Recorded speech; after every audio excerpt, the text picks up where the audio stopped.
G'day, May 40 here. It's a hard thing to ask individuals, let alone communities and nations and peoples, to act against their own self-interest. So, is China stronger for the presence of millions of Uyghurs who hate it? Obviously not. In Sri Lanka, it's been fighting wars against Tamil terrorist guerrillas. Is Sri Lanka stronger for containing Tamils who absolutely hate Sri Lanka? No, obviously it's not. Is Israel stronger because it has millions of Arabs under its power who are either citizens of Israel or in occupied territories in the West Bank or Gaza? No, Israel's not stronger for the presence of people who don't identify or feel sympathy for the Jewish state. And think about what goes on between workers and employers. Employers are incentivized to extract as much work as possible from their employees while paying them as little as possible. Employees are incentivized to do as little effort as possible while extracting as much income as possible. So how do you overcome these incentives that that operate in a way that's against, say, conventional wisdom, against the public morality? So one way that employers may try to incentivize employees is by giving them a sense of ownership, by making the work rewarding, making them feel invested in the company. And I know I can get lost in my work and just go beyond breaks and lunch hours and just go when I'm fully absorbed, when I love my job. All right, I am a work-seeking missile.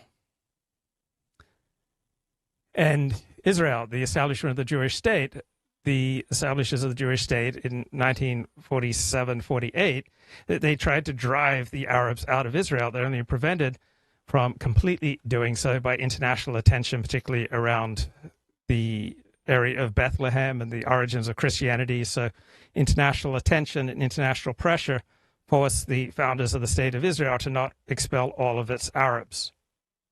Now, it is a dream among many right-wing Jews to expel Arabs out of Gaza and the West Bank to create a greater Israel, a stronger Israel. And obviously, Israel would be stronger and more cohesive if it could expel Arabs out of Gaza and the West Bank. If it could do so without bringing down just a mountain of international pressure. And Donald Trump is a dream for many of these nationalist Jews. So we see headlines all over the media today. Trump says he wants to clean out Gaza, send refugees to Egypt and Jordan. President said the move could be temporary or long-term. Israel would love this to happen, right? They may say it is temporary, but they would long for this to be permanent. Why would Israel want to have millions of Arabs in its midst who are not big fans of the Jewish state?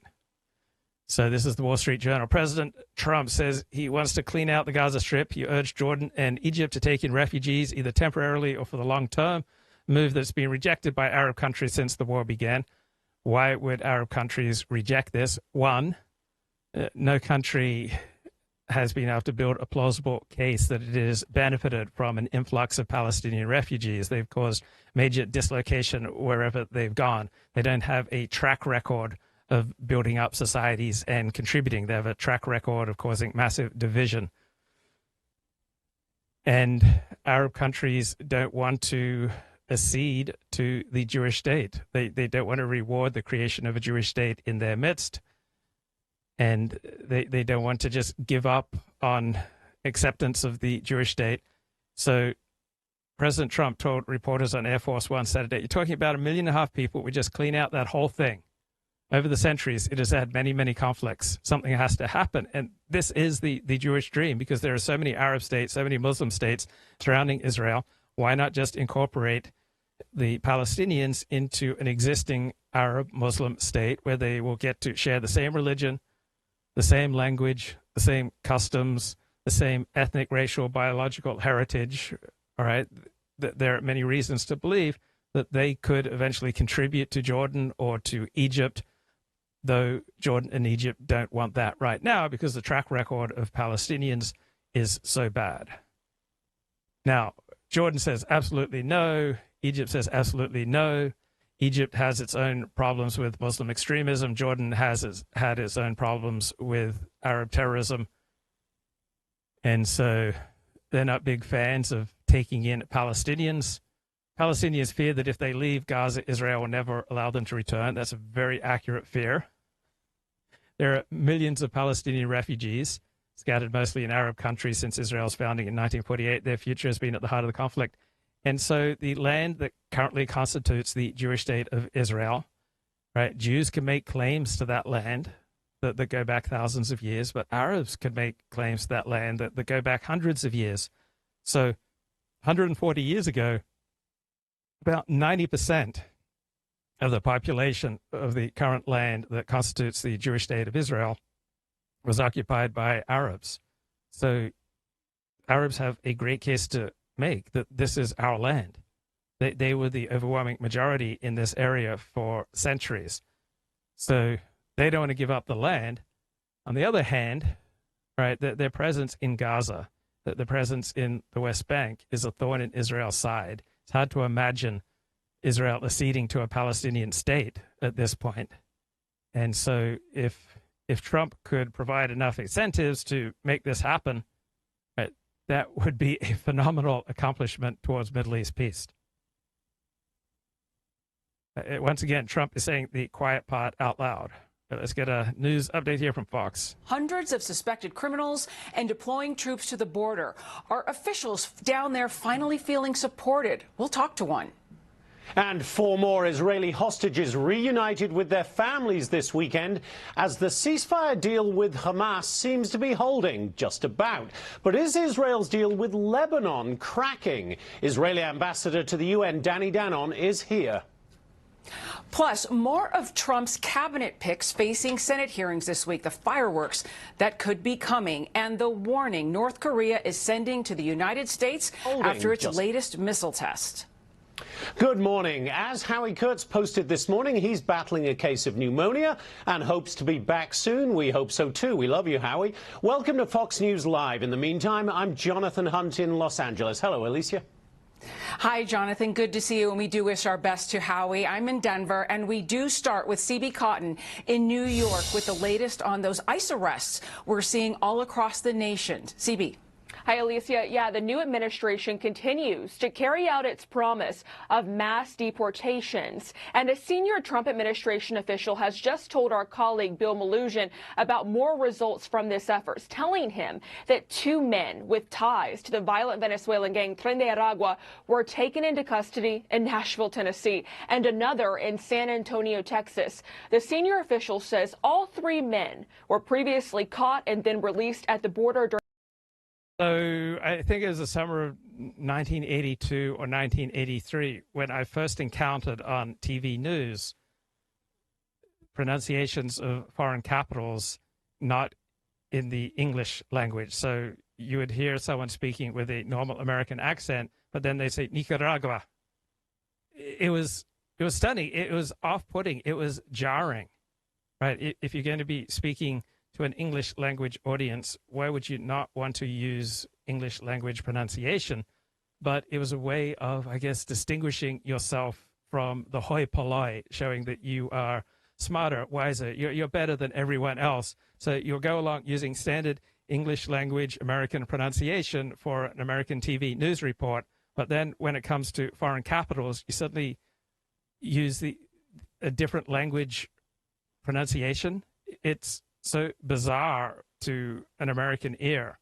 You suddenly change the basis for your pronunciation, and it's just a way of showing, how much more sophisticated and morally upright and elevated you are compared to your audience. During the Biden administration, President Trump, he spoke about this gang just yesterday and made another promise. Heroes of ICE have been hunting down and arresting hundreds of illegal alien criminals.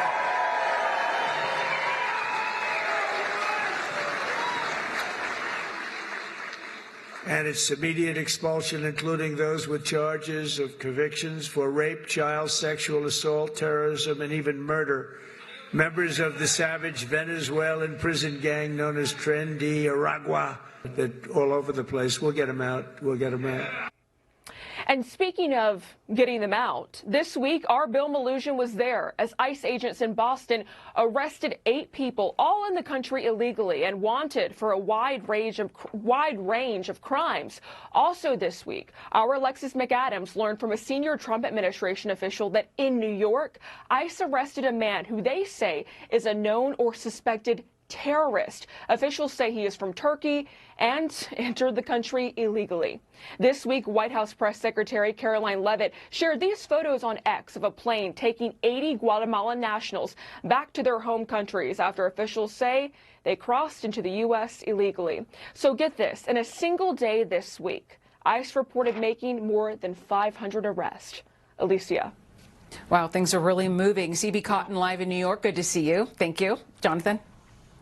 Alicia, so how are officials in border cities reacting to all of this? Joining us now, the Republican mayor of McAllen, Texas, Javier Villalobos. Mr. Mayor, thank you so much for being here. And yeah, simply put, how do you think the Trump administration is handling these early days of the crackdown?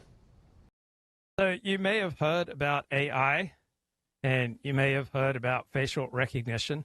So we have made vast improvements with facial recognition and other forms of technology that could dramatically aid the Trump administration if it wants to deploy this new tech to find, locate, and remove people who are in the country illegally.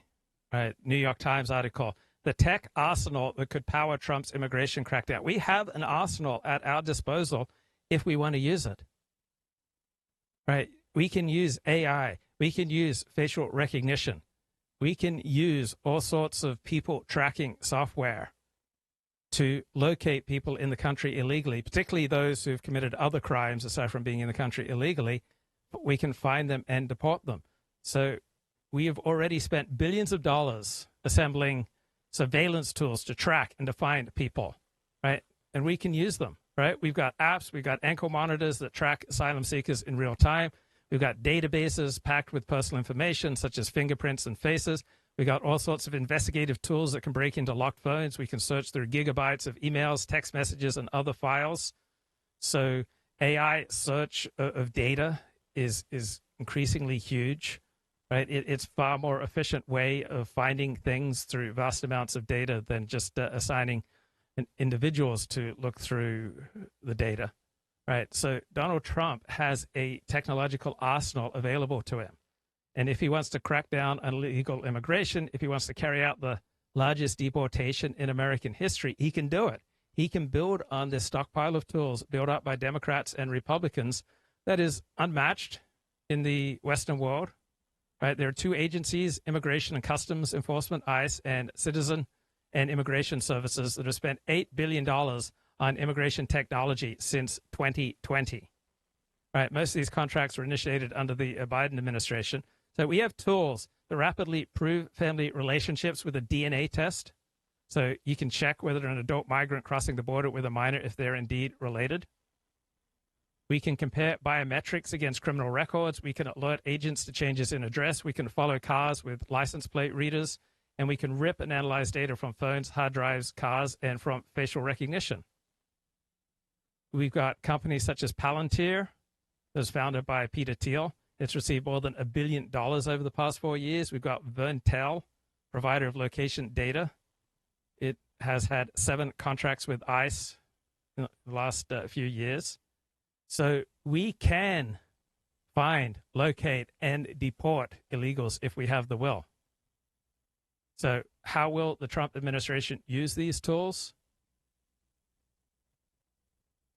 Right, we've got the tech products to locate people in the country illegally. Right, we can use all tools at our disposal if we want to. So we've got Clearview AI, facial recognition firm, has contracts worth millions. We've got Celebrite, an Israeli phone cracking company, sold ICE about $54 million in investigative tools.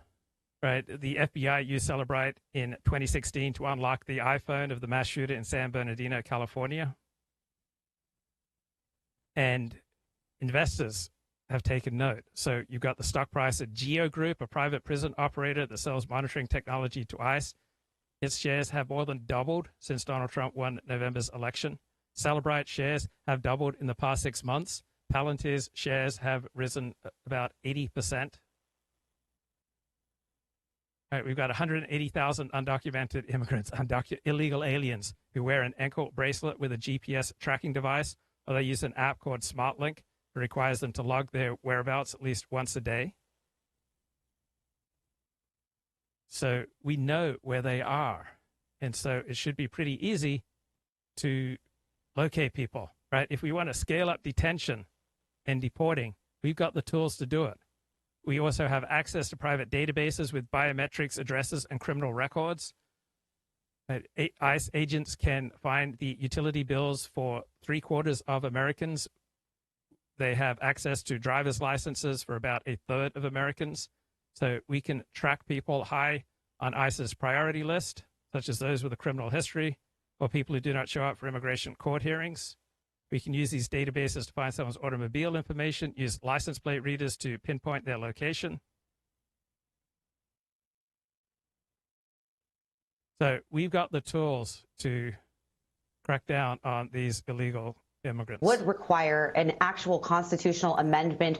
Many, of course, have claimed that the 14th Amendment is clear, that this obviously would require an amendment to the Constitution in order to say that undocumented, the children of illegal immigrants here are citizens. But the argument that the Trump administration is making is that it does not, in fact, require an amendment, and it's simply an interpretation question that the Supreme Court has not directly addressed. So certainly, I think it's very important, the incentives that come from the idea of coming here and simply getting citizenship regardless of the status of your parents is a big deal in the immigration realm, of course, but whether the Constitution requires it as written.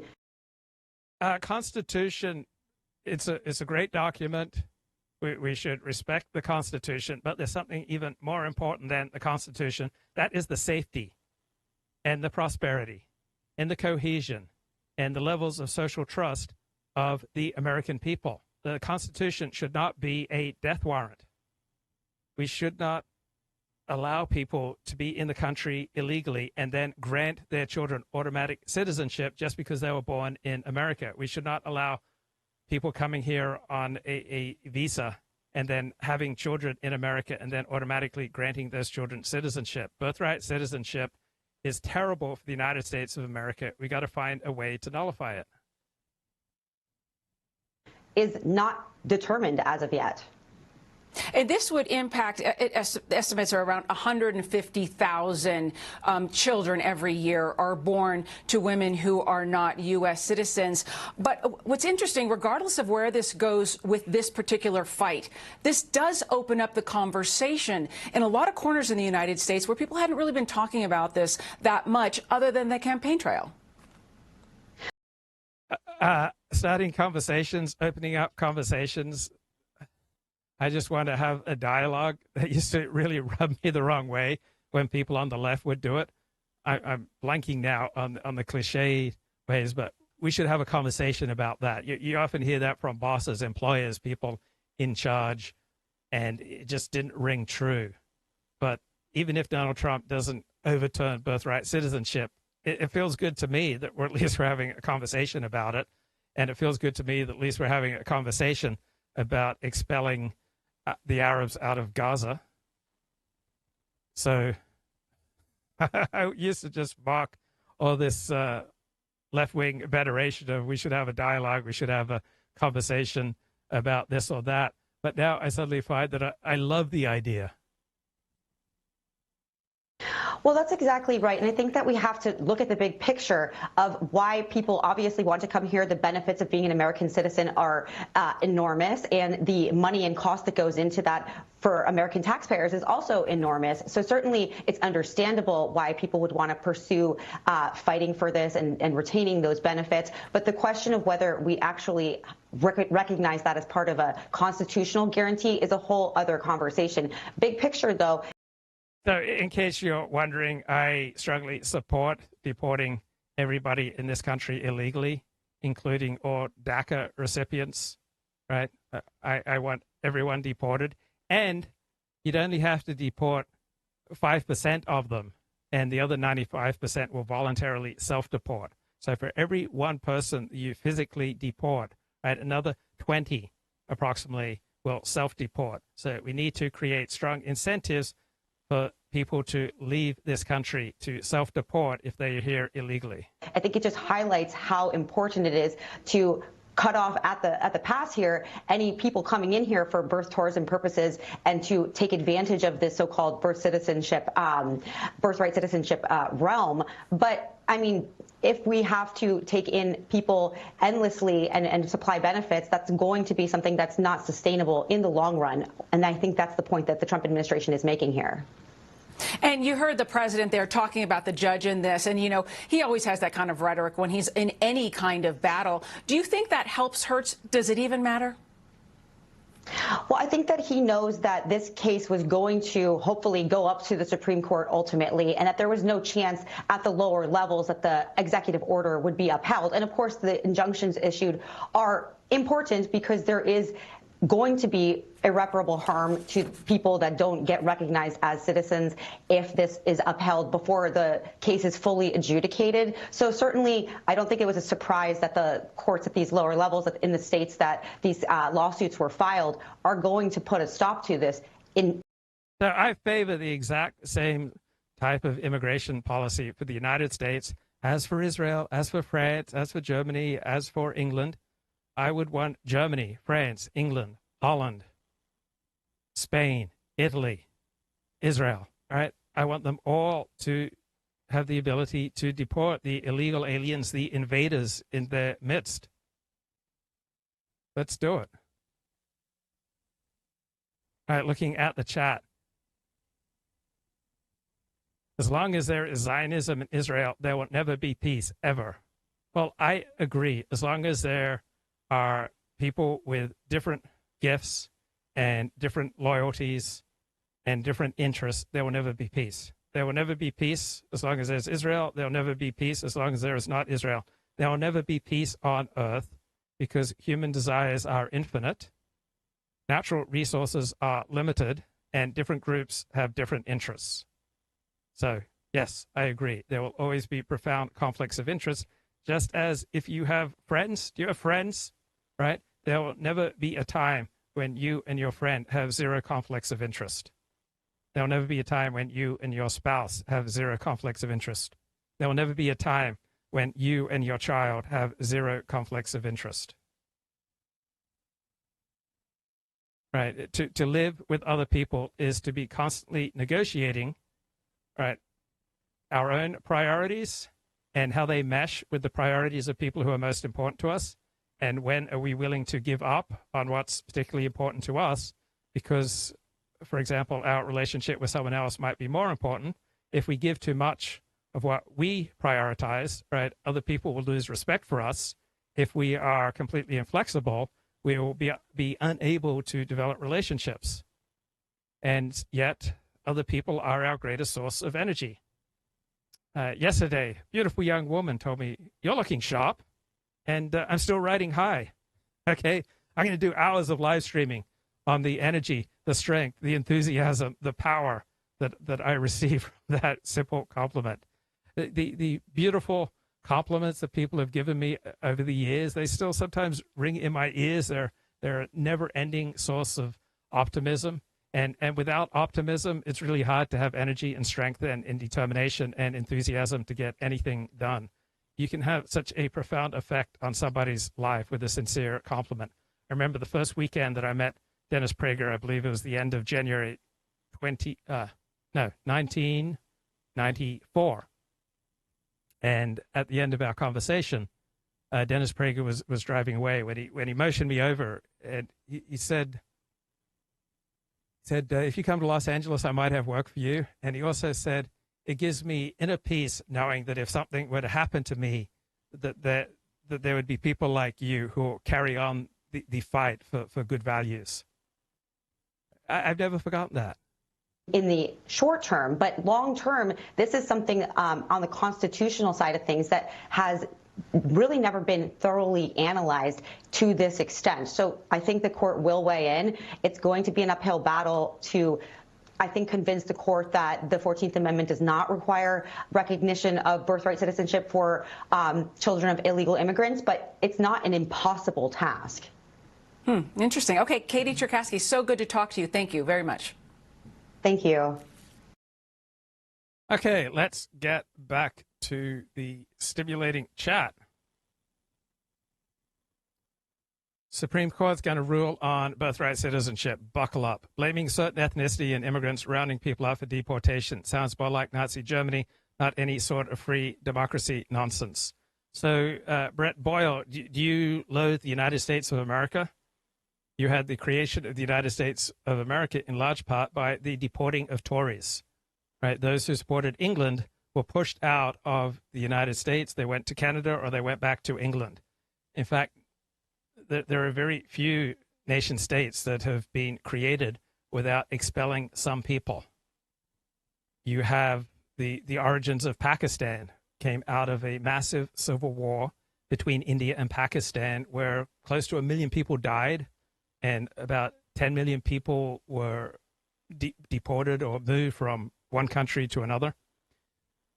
Israel would have to go to war with Egypt to ethnically cleanse Gaza, or Israel maybe have to create conditions and incentives that would perhaps incentivize people to leave Gaza. Trump's request is just a sign to appease Jewish donors and friends before capitulating. If we return to the original state when the war started, when Israel had a plan to invade Egypt to expel the Gazans to the Sinai Peninsula. Another comment, Palestine should have refused the illegal immigration of Zionists from 1933 to 1948. Palestine was never an independent state, so Palestine did not have the ability to refuse or to do anything. It's like saying the Indians should have refused the illegal immigration of Puritans in the 1612s or the 1610s, and they wouldn't have the problems of being wiped off the map today, right? Indians didn't get a choice in the immigration of the Puritans. The Indians did everything they could to wipe out the Puritans, and the only reason the Indians didn't wipe out the Puritans was because they couldn't wipe out the Puritans. The only reason the Arabs didn't wipe out the Jews and the Jewish state in 1948 is because they couldn't. They weren't strong enough. In the end, the strong take what they want, and the weak endure what they must. I would rather be strong. There's no incentive that Trump can give Egypt to take Gazan refugees. It can only be done by invading the Sinai Peninsula and forcing them there. You're probably right. I find it impossible to believe that Egypt or Jordan would voluntarily accept Gazans. Dennis Prager is a Zionist propagandist. Yeah, that's fair. The U.S. and Canada were created on and born out of ethnic cleansing and genocide. Yes. Never again is supposed to be for everyone, not just one group. Well, name me any state that was not created by ethnic cleansing and genocide, right? You got Australia today. It came out of ethnic cleansing and genocide of the original inhabitants. The indigenous populations absolutely should have sent back the white Europeans for sure. For their own interests, they should have done that. Why didn't they do that? Because they were not strong enough. They were not smart enough. They were not capable enough. They did their best and they failed. We have the return of the conqueror mindset. I assume that Jordan has had enough of Palestinian migrants already. Well, maybe if they just set up more education camps and teach them about the glories of Jordanian nationalism and how to live in peace with each other, right? Maybe then Palestinian refugees will become a blessing to Jordan. Look, I've got some tough talk for Jordan. Jordan is going to have to learn to be multicultural. If Jordan does not become multicultural, it will not survive. Jews are going to play a leading role in making Jordan multicultural, and for that, we will be resented. But without the embrace of multiculturalism, Jordan is not going to survive. The US, the UK, and Germany all protected the Zionist invaders, made sure that they were well armed, and ensured that the Arabs were divided and broken. That was the purpose of World War I. Right? If you think that was the primary purpose or the secondary purpose of World War I don't think that's accurate. Zionists started earlier than the Palestinians, right? And they organized more effectively. They lobbied more effectively. They enlisted cooperation with bigger powers more effectively than the Arabs. And because they were more effective and they operated in a hierarchy, more cohesive way, they won. Perhaps Jordan should set up some midnight basketball programs for Palestinian refugees. Maybe if Israel weren't ethnically cleansing Palestine, there wouldn't be Palestinian refugees. Yes, I get that. The establishment of one state in a crowded area where different peoples are competing for a particular land will almost always create ethnic cleansing. I just don't know how you would carve out one state when the land on that state is contested and different peoples who hate each other are fighting for control of that land. I don't see how you'll have the establishment of any independent state there without ethnic cleansing. You had the establishment of Canada, the United States, Australia, New Zealand, South Africa, right, all came about because of ethnic cleansing. So because ethnic cleansing and genocide happened in the past, you're using it as an excuse that it's okay for Israel to ethnically cleanse. I haven't said anything about what's moral here. I've only talked to you about how the world works. Ideally, we would all love each other and live together in peace and harmony. Zionism started in the late 1890s. Zionism and Israel is also extremism, which goes against Judaism. That is a perspective within Judaism. It's not the majority perspective. Zionists were simply more effective than the Palestinians at organizing their own state. Just as George Soros and the DAs he's elected have been more effective than their conservative opposition. So instead of whining about George Soros, I think it's much more important to understand, like, why was George Soros so effective? Why were the Zionists so effective? Why is the Israel lobby so effective?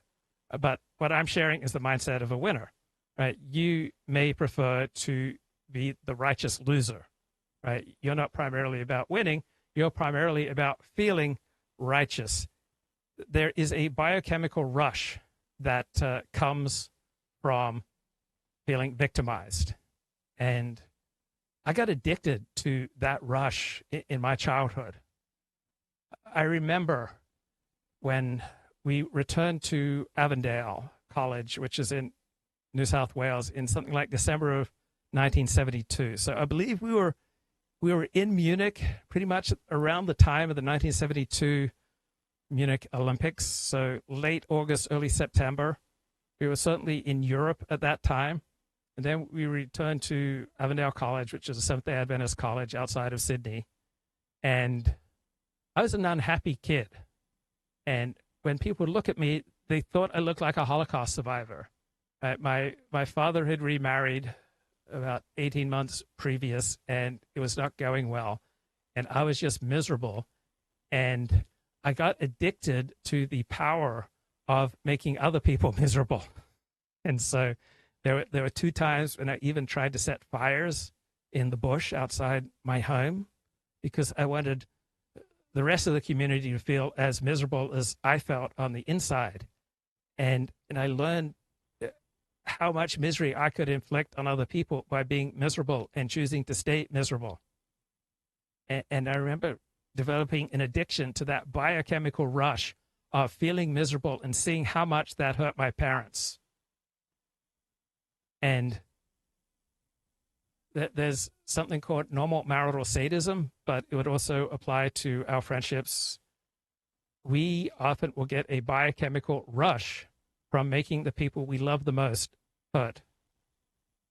Human relationships are complicated, and normal marital sadism refers to the sadism that we engage in as a matter of course, that we often delight in causing pain to those that we love the most.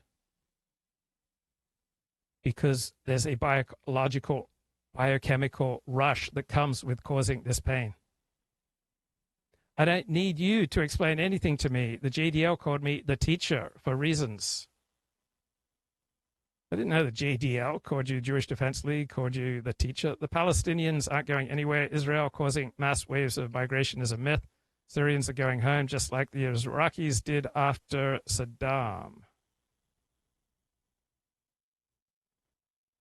That was one of Kevin Michael Grace's greatest analyses of foreign policy and immigration. If you get involved on their end, the end result is they come here. I think Steve Saylor first developed that idea with invade the world, invite the world. When you invade the world, then the world ends up immigrating here. Yeah, how is Judaism against extremism? I've been at war with the JDL for years. They try to get me thrown in jail. They have their own name for me, the teacher. I teach people about Israel. I have studied it for decades, says Brett Boyle. Using previous ethnic cleansing and genocide to justify ethnic cleansing and genocide today is not good. It is also against the law to feasibly seize and steal land by force. Okay, so I haven't been making any moral arguments here, so I don't know, Brett Boyle, who you're arguing with, but it's not with me. I haven't made any moral arguments in defense of Israel or in defense of any nation state. I simply described how the world works, but you're not arguing with me. You're arguing with someone in your head. So who is it in your head that you're arguing against? Now, I know that in the West, defenders of Israel primarily try to make their case on moral grounds, because making your case on moral grounds is the strongest way, the most effective way to make your case in international affairs in the West, because people in the West, they like to think of international affairs primarily in moral terms, while people in Asia, they tend to see the world in much more pragmatic ways. And so arguing primarily in moral terms is not particularly effective, say, if you are presenting your case to an Asian audience. Jewish rabbis all the time spoke out against Zionism in Israel and how it goes against Judaism. Yes, that's true. Orthodox rabbis, in particular, were strongly against Zionism until the creation of the Jewish state in 1948, and then the majority of Orthodox rabbis stopped talking about the evils of Zionism. You can't forcibly take land and ethnically cleanse it. Well, it happens all the time. So when you say you can't, what does that mean? Because you can, and it happens every day. The strong take what they want, the weak endure what they must. There was a big war about it, the whole world. So you're saying World War II was against German imperialism. The world decided it's not okay to forcibly take land and to ethnically cleanse it. Well, you don't know very much about World War II, right? At the end of World War II, ethnic Germans were forcibly cleansed from numerous nations and forced to return to Israel, and about 2 million ethnic Germans died in that process. So you have a fantasy about World War II because it meets your particular emotional needs, your needs to feel righteous, but your description of World War II and how it was against ethnic cleansing and the seizing of land by force, it has no basis in reality. So I'm curious why you wish to live in this fantasy world about World War II. So the founders of the Jewish state of Israel essentially emulated Stalin's policies of ethnic cleansing, and they would often explicitly model themselves on Stalin as they were creating the Jewish state. More and more Jews have been coming forward and speaking out against Zionism and Israel. So Zionism simply is an expression of Jewish nationalism, and Jews who have an intense in-group identity tend to be the most at ease with Zionism and Jewish nationalism, because an intense in-group Jewish identity is usually having a nationalist Jewish identity. Those Jews whose primary sense of identity is not within Jewry and not within Judaism, but within, say, an American or a liberal perspective on life, or a left-wing perspective, or a socialist perspective, yeah, they will be offended by the existence of an ethno-state, they will be offended by nationalism, whether of the Jewish variety or of other varieties.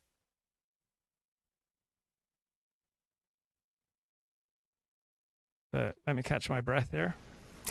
President Trump announcing big plans for FEMA after visiting parts of California devastated by wildfires and areas of North Carolina ravaged by Hurricane Helene. But first, more Israeli hostages released this weekend as the ceasefire deal holds against militant cells in the area. I used to care for her, and she used to always ask for rice pudding. She used to love it and always asked for it. But now, Layla is gone. As Israeli forces continue to operate across the West Bank, there is that shaky ceasefire currently between Israel and Hamas. The Israeli... So I have a confession to make, and I'm not ashamed of the following, and I'm not proud of it. But I think very little about Arab suffering or Palestinian suffering. And it's not because for 1 second I think that they're less human, that they're less children of God, that they are less worthy of empathy than any other group. It's just that my in-group, with whom I have an intense identity, Jews, has a life and death struggle with Palestinians. And in a life and death struggle, right, there's not going to be much empathy or forgiveness for the other side. So I don't expect Palestinians to celebrate the Jewish state or to have good feelings towards the Jewish state. And I don't even expect them to accept the Jewish state. And I simply accept that most Jews wish that Palestinians would disappear. Most Palestinians wish that Jews would disappear. And Fred Luskin, who wrote the best book on forgiveness, Forgive for Good, and who has worked with all sorts of groups around the world after horrible genocides, but he does not work with groups where there is not currently a political solution. And there's not currently a political solution for the conflicts between Israel and its enemies. And so there's no point right now in working on forgiveness for the outgroup in that conflict because there's no viable political solution at hand. Fred Luskin has done powerful work with people from Ireland, from both sides of that conflict. He has worked with people on both sides of all sorts of genocidal conflicts around the world. But only after those conflicts have been settled, there's been a political resolution of the conflicts, and then the healing can begin. But while you're fighting for your life, there's no forgiveness. There's no empathy for the other side that can be expected. And so Fred Luskin, he does not work with groups where there is an ongoing political conflict, such as between Jews and Palestinians, because it's just not going to happen, right? If you are fighting for your life in a dark alley with someone trying to kill you, right, it's pointless to talk about having empathy for the person who's trying to kill you. It's pointless to talk about forgiving the person who's trying to kill you. Really say that Hamas is not holding up to their end of the bargain. They were supposed to release a list of hostages set to be released from Gaza during phase 1 of the agreement. They have not given the Israelis that list. Hamas has also not released Arbel Yehud, a young Israeli woman from the community of Nir Oz that was taken during the October 7th massacre. The Israelis say they will not allow Palestinians to return to northern Gaza until this issue is taken care of. Alicia? Trey Ying's live in Tel Aviv. Thanks, Trey. Jonathan? Alicia, so how are Israeli officials looking at this complex deal and how it is playing out? With us now, the Israeli ambassador to the UN, Danny Danon. Mr. Ambassador, it's always great to talk to you. I just want to pick up on what Trey was saying about Arbel Yehud, the fifth hostage who was supposed to be released. Chuck Grassley is speaking out this weekend after President...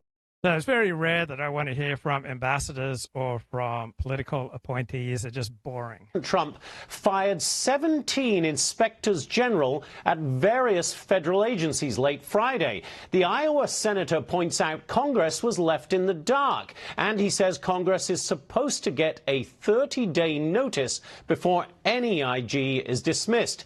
Grassley says there may have been good reason they were axed, but he wants an explanation. Meanwhile, President Trump is standing by the move, saying it was, quote, a very common thing to do. More of President Trump's cabinet picks preparing to face the Senate after Defense Secretary Pete Hegseth and DHS Secretary Kristi Noem were sworn in over the weekend. Health and Human Services nominee Robert F. Kennedy Jr. and Director of National Intelligence nominee Tulsi Gabbard both preparing for their confirmation hearings in the coming days. Do these controversial picks face a tough road ahead? Let's ask Real Clear Politics' Phil Wegman. Phil, good to see you. You know, this past week was just filled with so much drama. It came down to the wire Friday night. What are you looking at this week? Who are you watching?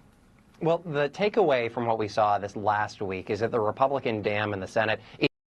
What browser do you guys use? All right, Chrome.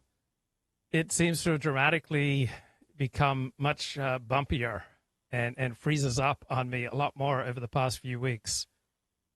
So I'm just curious what browser you use. It didn't break yet. And that's why we're so focused on those two nominees that you just mentioned, RFK and Tulsi Gabbard, this week, because we're going to be seeing whether or not that Republican coalition can stay together. With Hegseth and Noem, what we saw is that there weren't enough defections to sink either of them. And I think this reflects two things. First, Donald Trump has remade the Republican Party in his own image. But more than that, he's won the debate on some of these central items, like immigration, like defense policy. And I think we're going to have Brett Boyle, critic of Zionism, on our show within a few minutes. So look forward to talking to Brett. What we're seeing is sort of the realignment in real time, where you have, according to polling, the majority. So I think Pete Hegseth is a terrible choice for Secretary of Defense, not because of his personal life, just that he's shown no aptitude for leading any organization.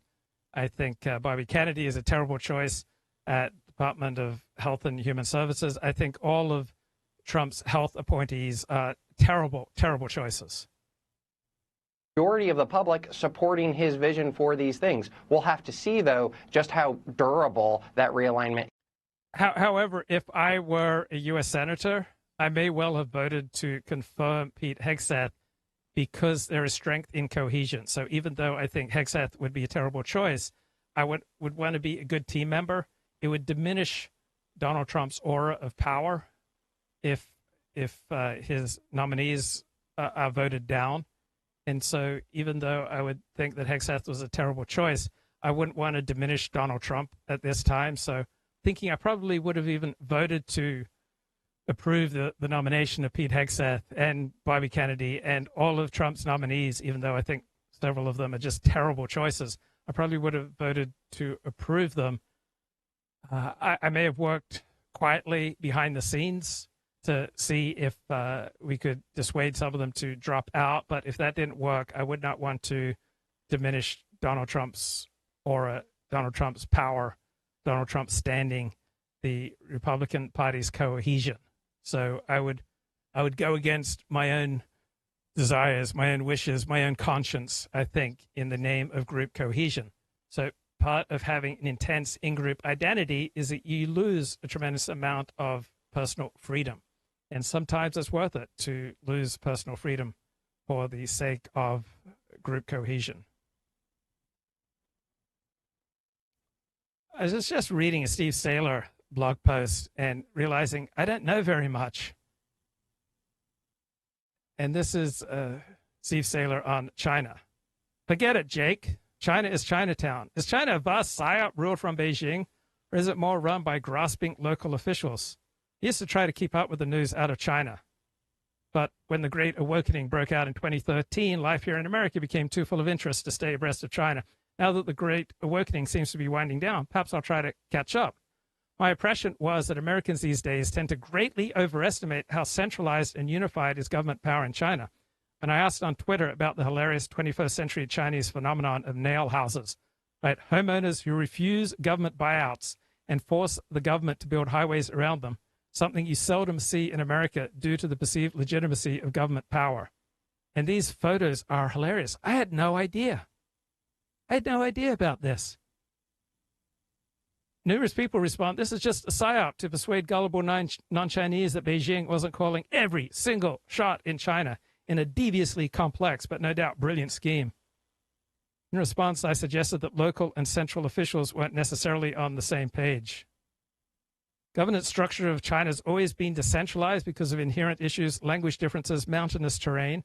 There are a few efforts to try to resolve some of those, like language homogenization and infrastructure building, but these are long-term. Mostly Americans tend to assign centralization traits to China because the idea of a tyrannical communist government in the mind's eye of an American is direct rule from X, but that's never been the case. Government systems don't just invalidate inherent problems regarding scale. I had no idea about this. We Americans tend to assume the Chinese Communist Party controls everything from Beijing, the way Airstrip 1 is utterly run by the party in Orwell's 1984. But modern China seems to be more like how Philip Marlowe was confident when in his hometown, Los Angeles, that he's antsy when he drives into pleasant but crooked Bay City in the Big Sleep. Forget it, Jake, it's Chinatown. Seems more like the noir reality of modern China. China seems less dystopian totalitarian than noir. And local governments in China facing budget holes, right? They are crossing provincial borders to collect fines and drain company treasuries. Businesses call it a shakedown. Truth seems to be that the Chinese notion that all under heaven is ruled by an unchallengeable emperor is more an aspiration than a reality. Instead, heaven is high and the emperor is far away. Seems more like the mundane reality of China. Instead of Stalinist central control from the Kremlin, ordinary Chinese tend to perceive abuse by corrupt local government officials. They wish, they hope, they dream that de facto Emperor Xi Jinping could intervene on their behalf. That's pretty much how the kings won out over nobles in feudal Europe. That's an interesting perspective. I had no idea. All right, still, we're expecting to get Brett Boyle onto the show soon. I think we trust other people too much, too easily, and we extend trust usually in an ill-advised way. And why do we do it? Because of the biochemical rush we get from being victimized. So I'm just speaking from my own experience. All right, I got so addicted to the biochemical rush of being victimized that I consistently chose victimization rather than happiness throughout my life. So on a hot day, when I was offered ice cream, I would turn it down because I had some manufactured victim story in my head. When the most beautiful girl in the class in 6th grade asked me to be her boyfriend, I turned it down because I needed to maintain this victimization story in my head. And if you're addicted to debting or to under-earning or to some other emotional compulsion, you're addicted to a biochemical rush in your head that you get from engaging in self-sabotaging behavior. It's that biochemical rush that you get from engaging in self-sabotaging behavior. That is the equivalent of alcohol for the addict to substances such as alcohol or drugs. And to get some recovery from my under-earning tendencies, all right, I had to come to terms with the extent to which this biochemical rush of victimization was something that I could not let go of. And so I think that we extend trust in an ill-advised manner so that we can maximize our opportunities to feel victimized. And I've been live streaming most every day since early 2018, and I noticed how many people have grown disillusioned with Donald Trump. And I think the primary reason for this is that they were seeking out unconsciously that biochemical rush that you get from a sense of being let down, betrayed, and victimized. And you cannot form any kind of relationship with anyone, right? You may even form a parasocial relationship with me, your humble live streamer, and then feel inevitably victimized when I have a completely different perspective on something that matters to you, or I change my mind on some hot button issue, and then you feel betrayed. Anytime you start any relationship, inevitably the other party is going to have different priorities from what you expect, and you are going to experience a biochemical rush of victimization. And it's like, here we go again. I've been screwed over by other people once again. So we extend our trust in an ill-advised, unthought-through manner to maximize our opportunities to get that biochemical rush of victimization. This is Alan Berger, PhD. And this one really gets to a lot of people. The unreasonable expectation is that a good relationship is based on trust. And because you love someone, you should trust them. Wow. I've seen that cause so much trouble. What is the reality here? Well, the reality is that we trust each other much more than we should. True trust needs to be grounded in the reality of who each of us are and not on some ideal of how we should feel in a relationship. I am worthy of your trust in some things, and I am unworthy of trust in other areas. Right? I behave ethically, responsibly, and truthfully in some parts of life, and I'm not nearly so upstanding in other situations. Or how we should feel if we love another person. The myth behind this is that trust is unilateral, that I just give you trust. Well, authentic trust, true trust is not unilateral. True trust is a result of how we are with each other. It's bilateral. Someone said to me at one point, he said, do you realize that when two knights met on the road back in medieval times, that they stuck out their hand to shake hands? And you know why they shook hands? Because when they offered that person their hand, they were showing them that there was no sword in their hands. And therefore, at that moment, you could trust that that encounter would be safe. Okay, I want to get Brett onto the show. Brett, not had the privilege of speaking with you before, so why don't you tell us a little bit about how you became involved in this issue of Zionism? I've been speaking out against Israel and what they've been doing to Palestine since before there was an internet. Wow. Yeah, but I've been going against Zionists and the BS, forgive my expression, since there was an internet, since before there was an internet. So give me a year. Was it like 1985, 1980? Oh no, I was born in 76. As a teenager, as a kid, my parents weren't religious. I chose to be religious. At the age of 15, I decided and recognized that this wasn't, in my mind, right or how the world worked. So I rejected religion. I'm an atheist, and decided, well, if religion isn't how it works, then let's find out how the world works, and got involved in politics and economics and law, and I figured out how the world worked. So what year did you really light up on this stuff?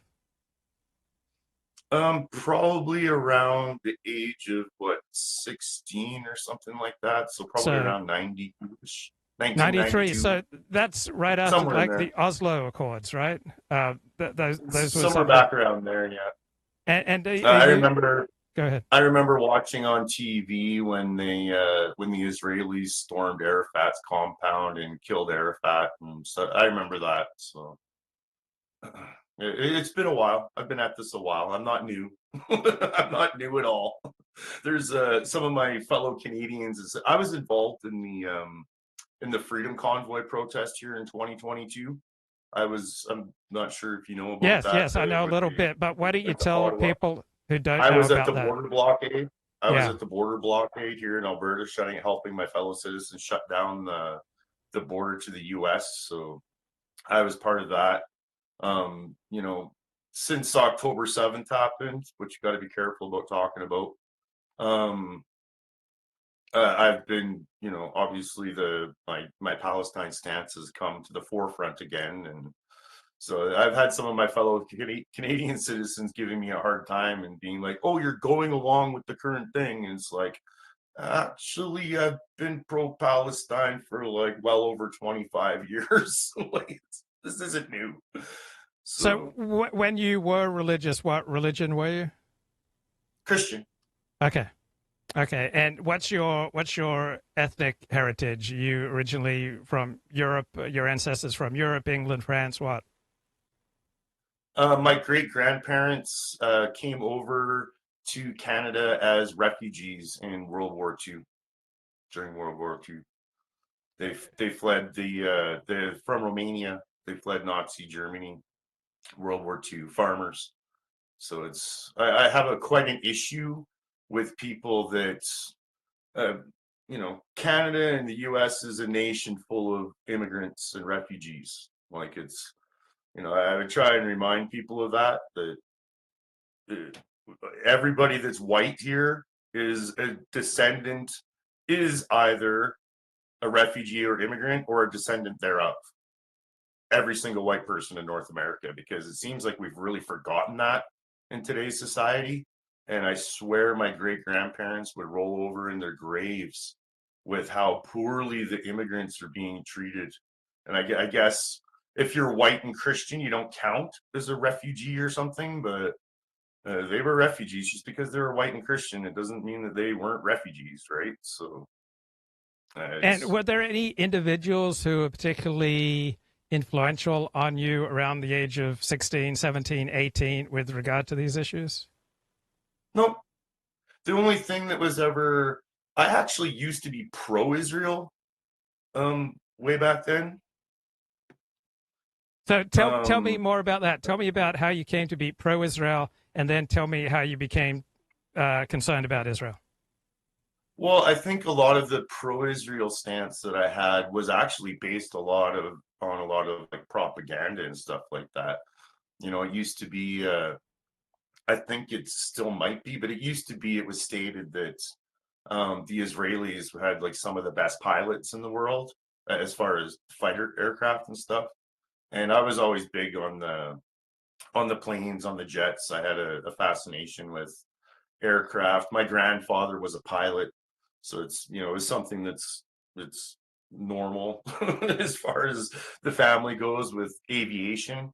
And so, yeah, with the touting of Israelis as great pilots and it was always, the propaganda always tells us that Israel are the good guys, right? And so, I had mentioned, I can't even remember, it was a long time ago. I must have been probably 10, 11, or 12, somewhere in there. I mentioned something about Israel and pilots and whatever, and all my mom said to me was, it's not very nice how the Israelis treat the Palestinians. And she said, and that's all I'm going to say about it.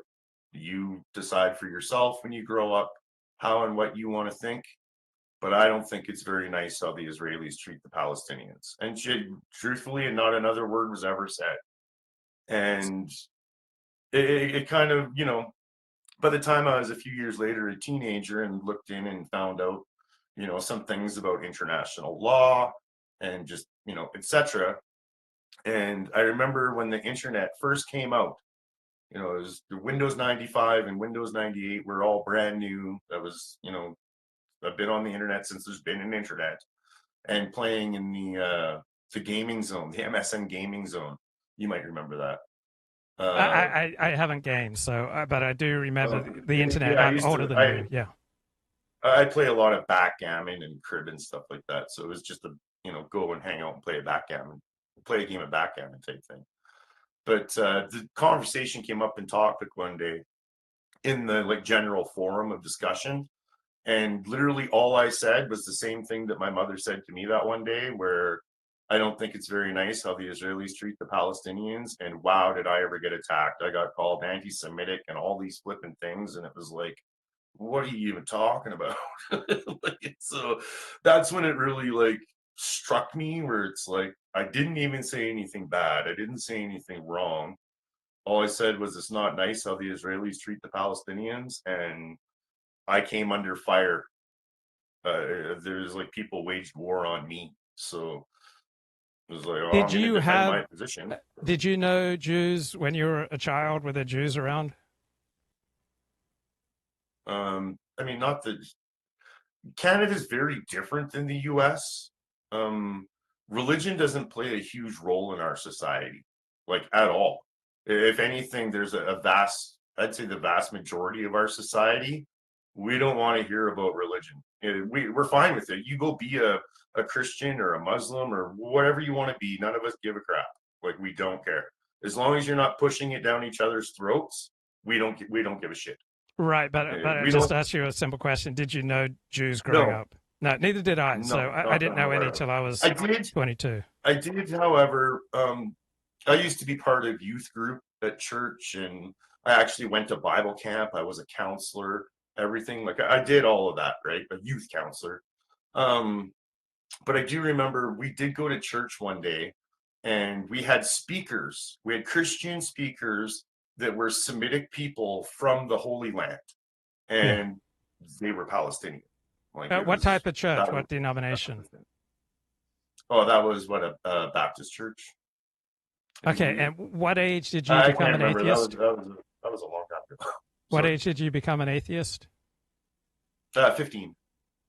Okay, so what role did your sexual desire play in you becoming an atheist, if any? None. That's a weird question. Well, for me, it was huge. I wanted to fuck around. Like, people, I think people choose a sex life. No role or significance or nothing. It does. So you think that's weird? But that was huge for me. Like, I wanted to fuck around. What played the biggest role for me was actually, there was lots of times I would go to church and be sitting in the pew, and, you hear the pastor talk, whatever. And, there was, at that time I was a lot younger, and quite often they talk about things that I didn't know about necessarily. And I remember there was a conversation. I remember the day it happened still, because I was sitting in the pew, and the topic they were discussing, I had actually read. It was like, oh, I actually know this one. Like, awesome. Like, I know this one. I've read this. Like, I finally, I'll be able to, like, follow along, and, like, I've actually read this, and I can follow along this time. And the pastor gave me, like, a completely different interpretation than what I took away from it. And it was that moment that I realized that all this is just like a game of telephone played throughout centuries and millennia, where it's just, you're getting one person's interpretation of another person's interpretation of another person's interpretation. And it's like, because how I interpreted it was extremely different than how he had interpreted it. And it was like, this is just a game of telephone. All we're getting is people's interpretations of different interpretations of different interpretations. Like, what is actually real, true, and accurate? And it's like, I'm not sure this is, like, giving me the reality of our world.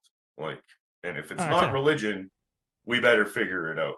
So that's what got me into politics and economics. Like, I remember being 16 and 17 and going over to my girlfriend's, and, I had a long-time girlfriend at that time, so we'd spend the night at each other's houses and stuff like that. And I would bring my own work, because I was going to the library and, doing research and stuff like that. And my girlfriend's mom would ask me, like, oh, what school project are you working on? And it's like, oh, this isn't for school. Like, this is just my own research. And, like, I'm going to the library outside of school time to investigate my own things. And she was like, that's really weird. And it's like, well, I want to know shit. So. Yeah. You're a lot like me. I fell in love with reading books at about age 7. How about you? What age did you fall in love with books?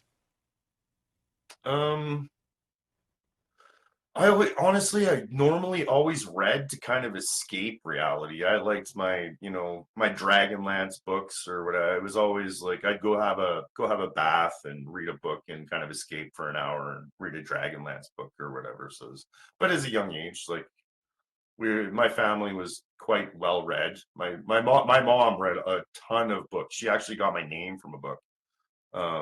My real first name, which is Brett Boyle Brett is my middle name. Tori is actually my legal first name. But my mom read a ton of books. She always had her nose in a book. So my brother and I were quite, we were taught words at a young age, and etc. The value of words as well. You know, the pen is mightier than the sword type deal things. So I loved As reading from books. I love reading books in and of themselves, but also I spent a great deal of time reading books because I was lonely and socially maladjusted. Did you feel much loneliness in your childhood or a sense of being socially maladjusted? No, I spent a lot of time alone. I had a father that worked a lot, was away at work a lot and stuff like that. And my mom, again, had always had her nose in a book, so you're kind of like left to your own devices to it a certain extent, as long as you weren't getting in trouble. You know, no harm, no foul type deal thing. So You had a happy became childhood, content. sounds like. Did you have a happy childhood? I'm not sure I would say happy. You know, probably Okay. not how I would put it, but I definitely was. My mom encouraged us how to think, not what to think. We didn't have things beaten into our head type deal thing. It was very much like she, again, like the whole Israel Palestine thing, where she was like, all I'm going to say is that it's not nice how the Israelis treat the Palestinians, and I'm going to leave it at that. She wasn't really about beating things into us or instilling things into us or whatever. It was more like, think for your own damn self, question everything everybody says. Just because you hear or read something doesn't mean you believe it, even if that's popular. Like it was very much instilled to us how to think. Like, So you had a if that makes girlfriend any in sense. high school, and like every guy wants a Right. girlfriend in high school. I didn't get to have sex till I was 22. So you don't have to Sorry. tell me, but at what age did you begin that great exploration? Right around the same time. I had a couple girlfriends in high school, and when I was young, I was 15. Um, I had a girlfriend that was a couple years older and actually already had a kid. So it was, yeah, she was, yeah. And I what don't was really that want to get into experience all like? that. For me, it was just incredible. Well, Blew my mind. I was a couple grades lower, and I was, you know, dating, you know, one of the pretty girls in school that was popular and etc. And so, yeah, obviously, it's, you know, yeah, everybody knows who you are, right? When you're dating Yeah. a popular pretty girl that's a couple years older too. That's, yeah, everybody knew who you were, so it was whatever. I How didn't did you have land any. her? How I did didn't you have land her? popularity issues or anything like that. But how If did you anything, land I a too popular. hot older girlfriend? Um, I don't know. I think I asked her if I could carry her school books one day because she's very smart. She actually went on to become an engineer. She's very intelligent. But yeah, I just asked her to carry if I could carry her books one day, I do believe. And she thought that was sweet, and we had a laugh and whatever. And So this is yeah, how other people saw me in high school, that I was incredibly argumentative, that I was always completely self-assured, even when I didn't know what I was talking about. And other people just didn't know how to handle my desire to argue. And so I was weird. What was your reputation in high school? definitely weird.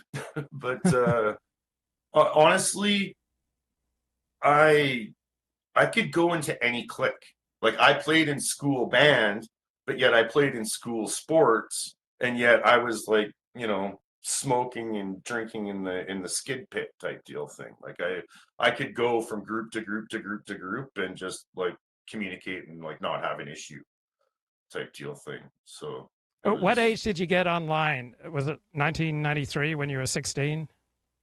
no, the internet didn't really exist then. It was more in between Windows 95 and Windows 98. I remember Windows 98 being brand new.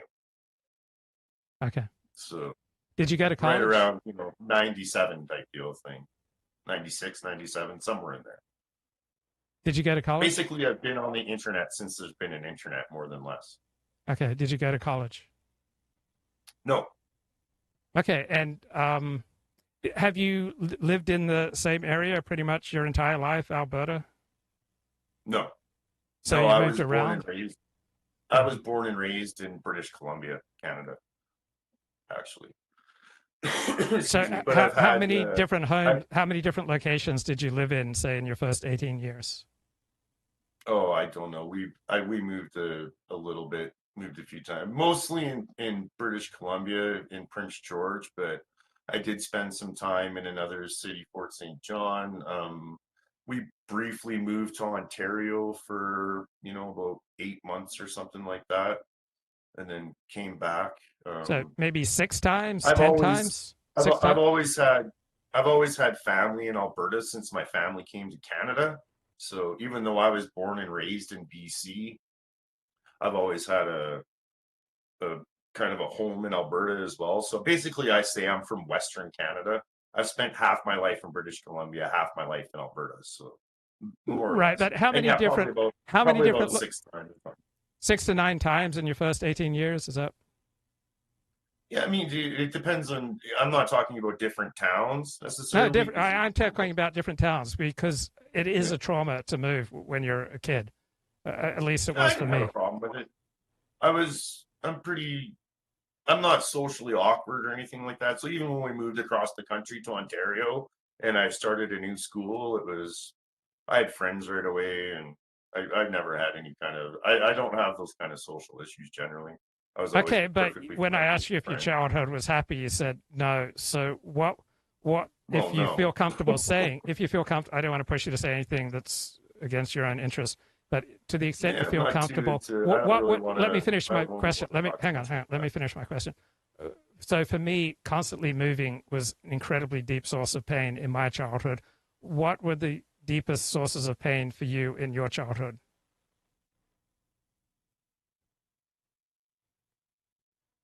Um, Probably some of the people close dying, I guess. Yeah, That's that would probably be the biggest one, or yeah. a pet dying. Like that's, as a child, you're not, again, I'm not, well, I don't want to go too into No, I don't want you to say anything my about whole generally. childhood upbringing. But if you're looking for some kind of parental influence as far as my views today, there's none. No, I'm just Absolutely looking to get to know you as my own childhood is the prism through which I see the world. So, for example, I have a bias towards an optimistic view of the world outside. So I look for news that feeds into my own desire for happiness. And I notice that other people around me have a predilection for depression. And so whenever they see news events, they just get new reasons to feel depressed. So my working theory is we don't see the world outside as it is. We see the world outside as we are. What do you think of that theory? Um, I can't. I'm not going to speak for anybody else, but I know with me, I don't care. I just see the world as how it is, and I would like to think that I see the bigger pictures of the things going on. Everybody gets wrapped up in the details and the narratives of what we're supposed to think and not question. And I always try and keep in mind that there's quite often bigger pictures at play that are more behind the scenes that aren't just broadcast to the world. There's usually something bigger going on.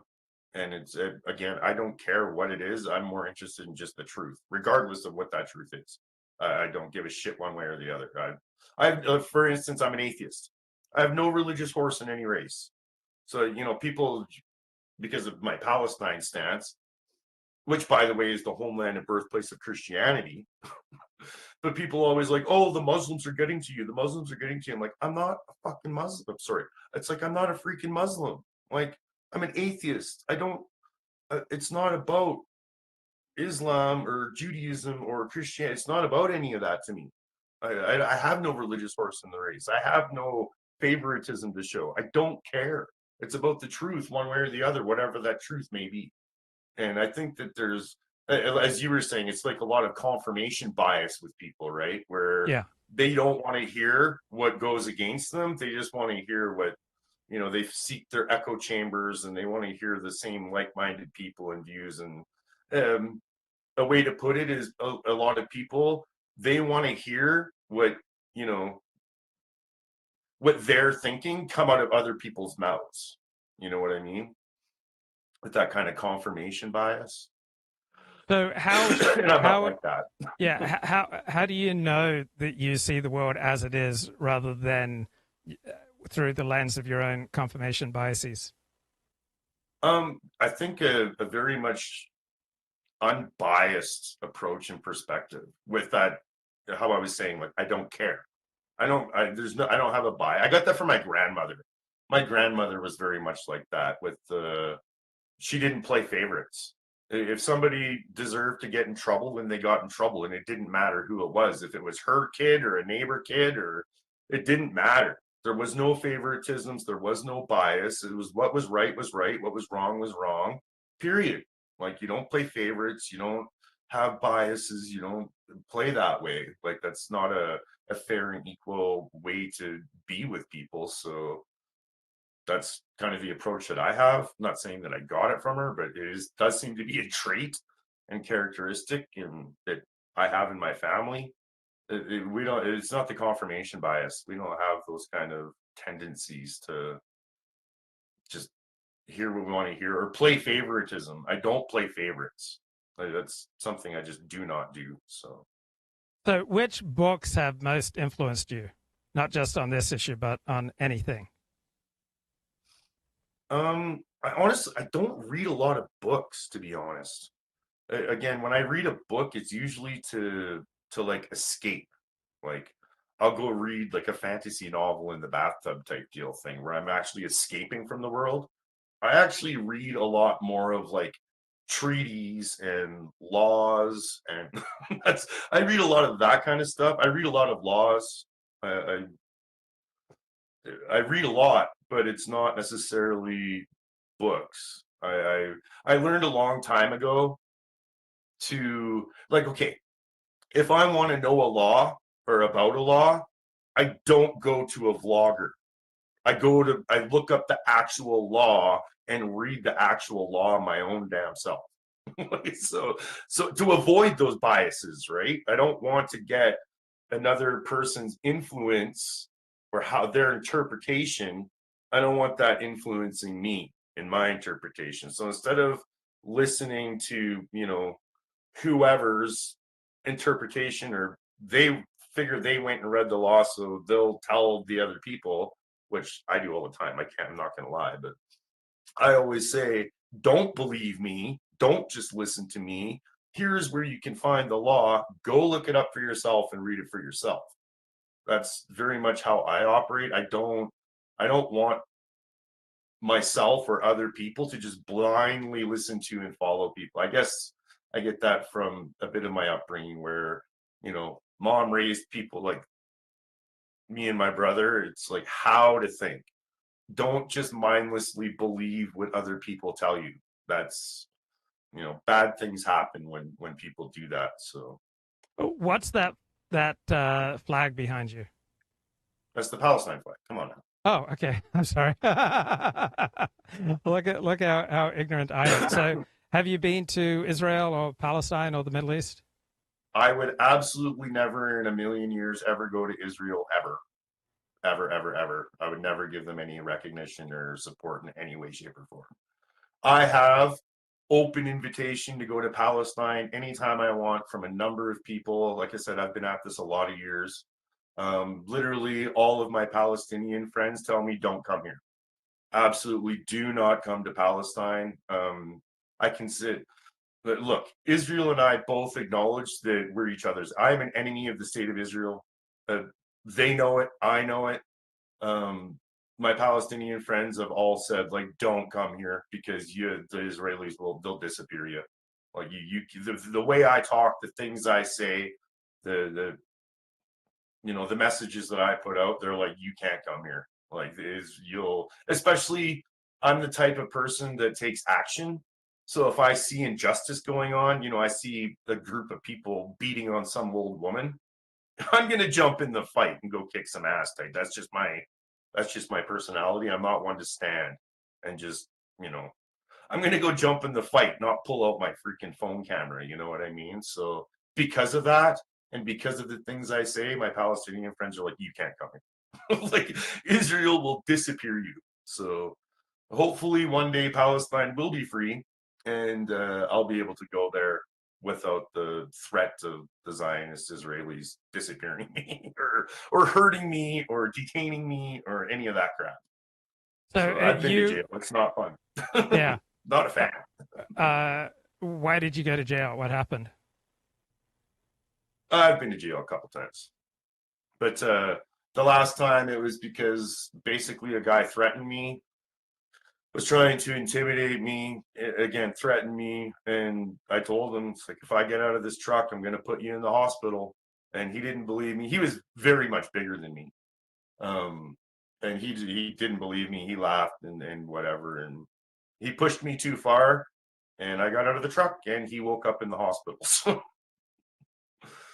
So I'm a fervent Zionist. Do you think I'm a bad person, or do you think I'm just wrong? I think you're just wrong. Okay. I don't necessarily think you're a bad person, but I do think you're wrong. And I would add to that, it might not be entirely through your own doing necessarily, because I can tell my observations. This is just my observations, or my opinion, if you would. I can tell that you've in your youth or in your past that you've had a lot of Zionist influence on you. I've noticed that you repeat a lot of like the Zionist talking points or the Zionist perspectives and like the Zionist propaganda.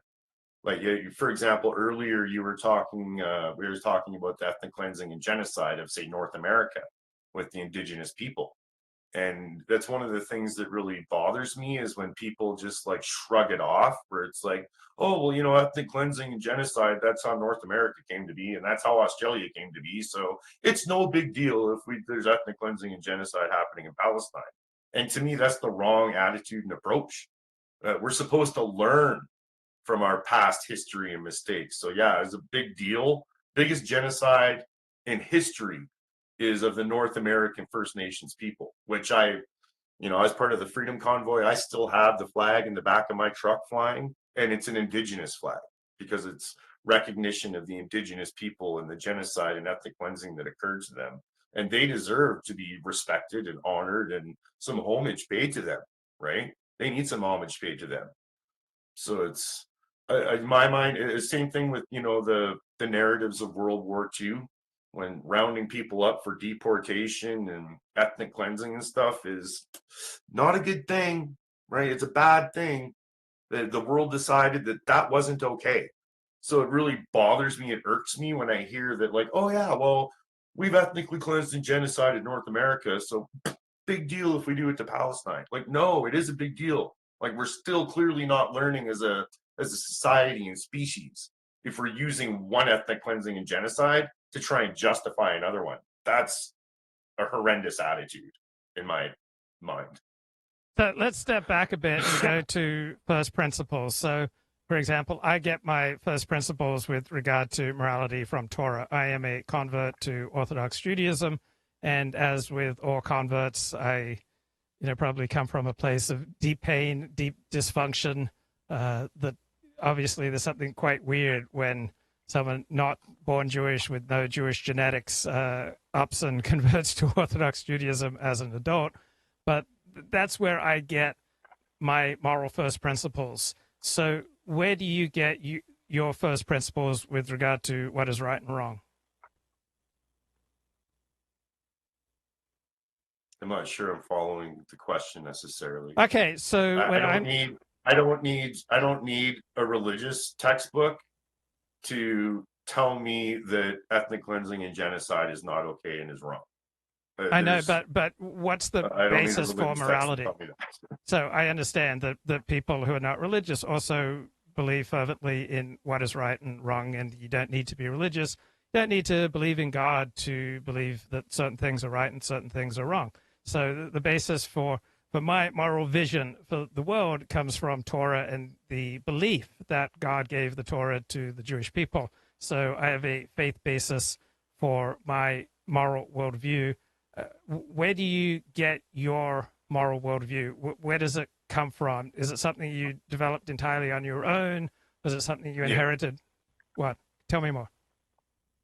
Well, like I was saying earlier there about my grandmother, where you don't play favorites. It's if somebody's doing something wrong, then they deserve to get in trouble, and it doesn't matter who it is. It doesn't matter if it's your best friend or your kid or like some complete stranger, right? If your best friend or kid or something is doing something wrong to a complete stranger, you don't just automatically take your kids or friend's side. You be unbiased and like don't play favorites, and like right is right and wrong is wrong.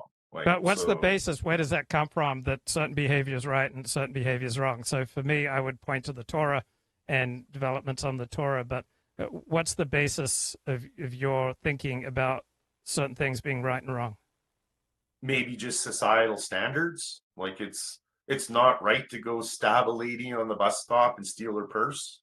Like, and if the societal standard and norm becomes where that is okay, I'm probably still going to say that's not okay. Right? Just as we're seeing today, right? With this whole freaking swamp donkey Trump. I know you're a Trump fan. I absolutely cannot stand him. And I'm seeing more and more and more today. It's just amazing to watch it happen before our eyes. The absolute outright racism that we've been seeing. I've been seeing more people these days say the N-word in reference to Black people than I have seen my whole entire life.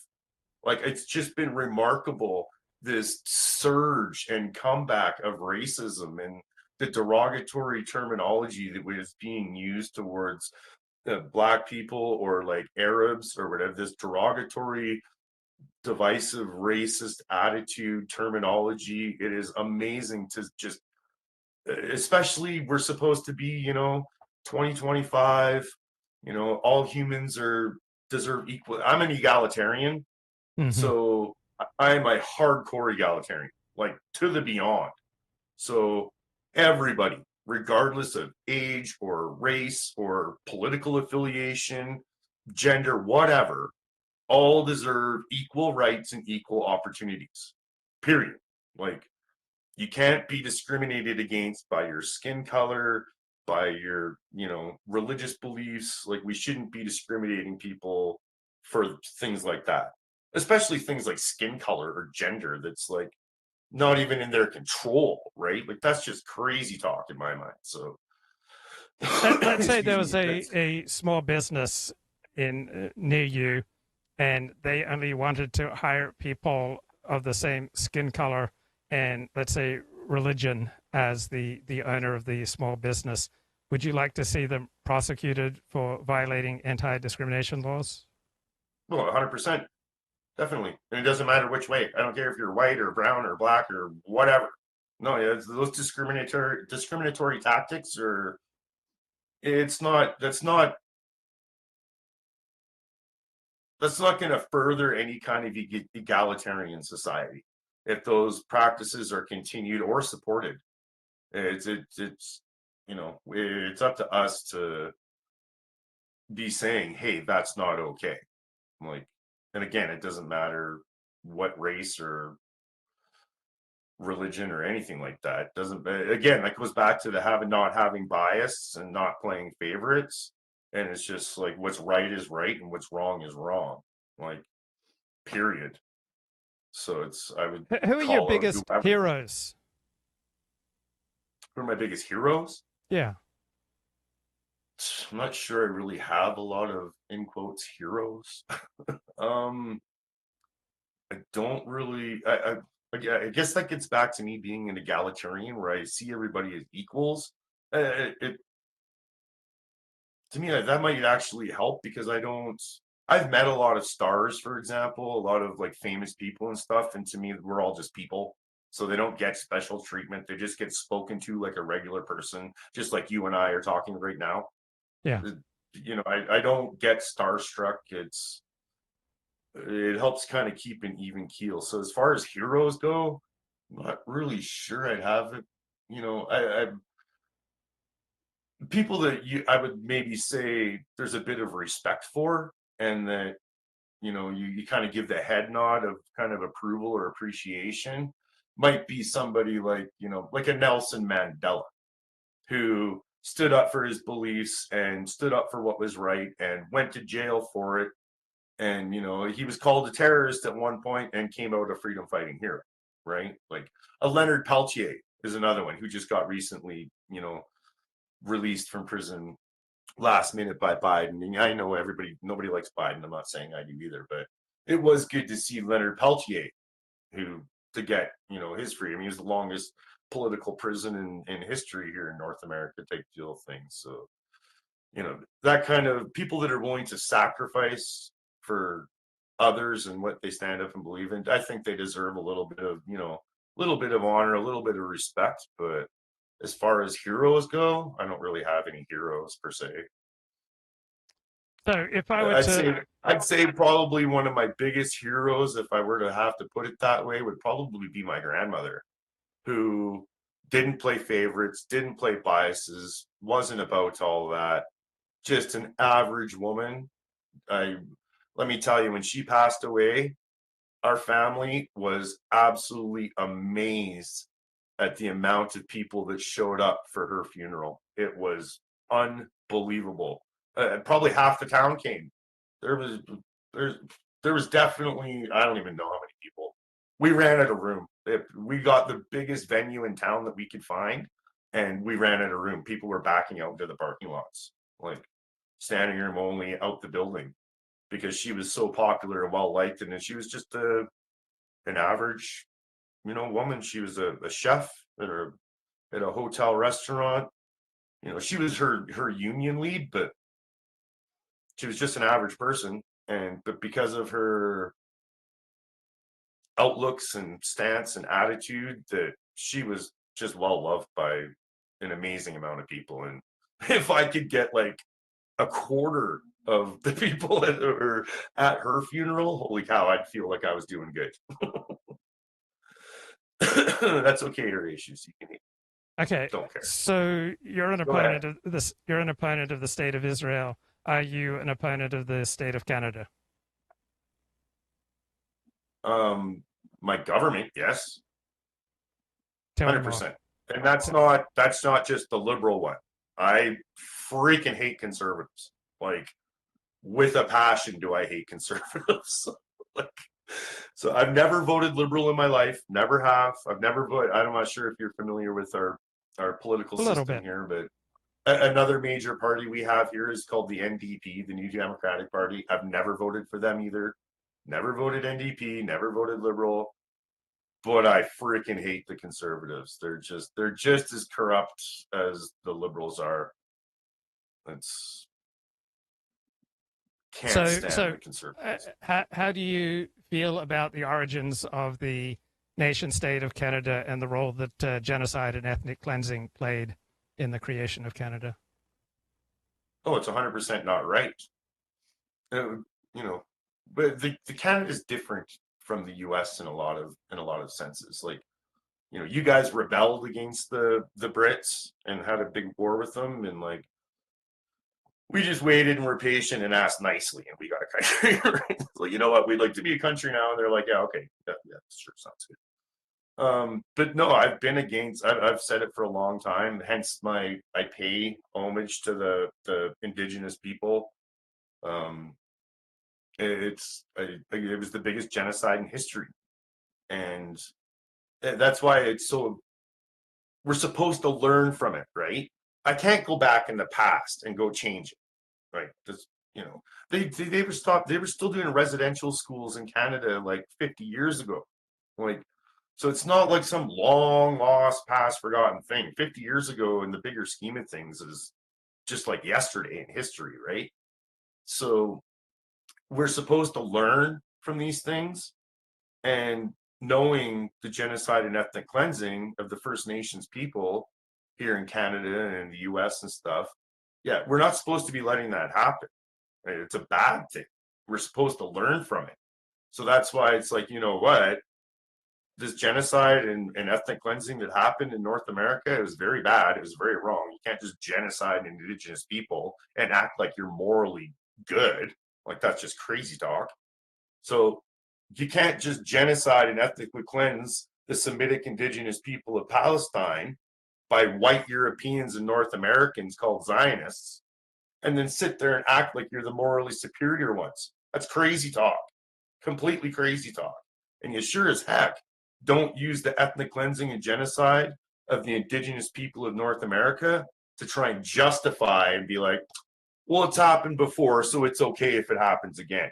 What that shows and proves is that it's not being learned in society from past mistakes. Same thing as with World War II. Apparently, we didn't learn anything from that if we're just going to allow it to happen again. And that's where I have big issue, where it's like, I acknowledge, that's why I said that when I do hashtag never again, that means everybody. Arab, Muslim, indigenous First Nations, the Muslims in China, whoever, it doesn't matter, the group.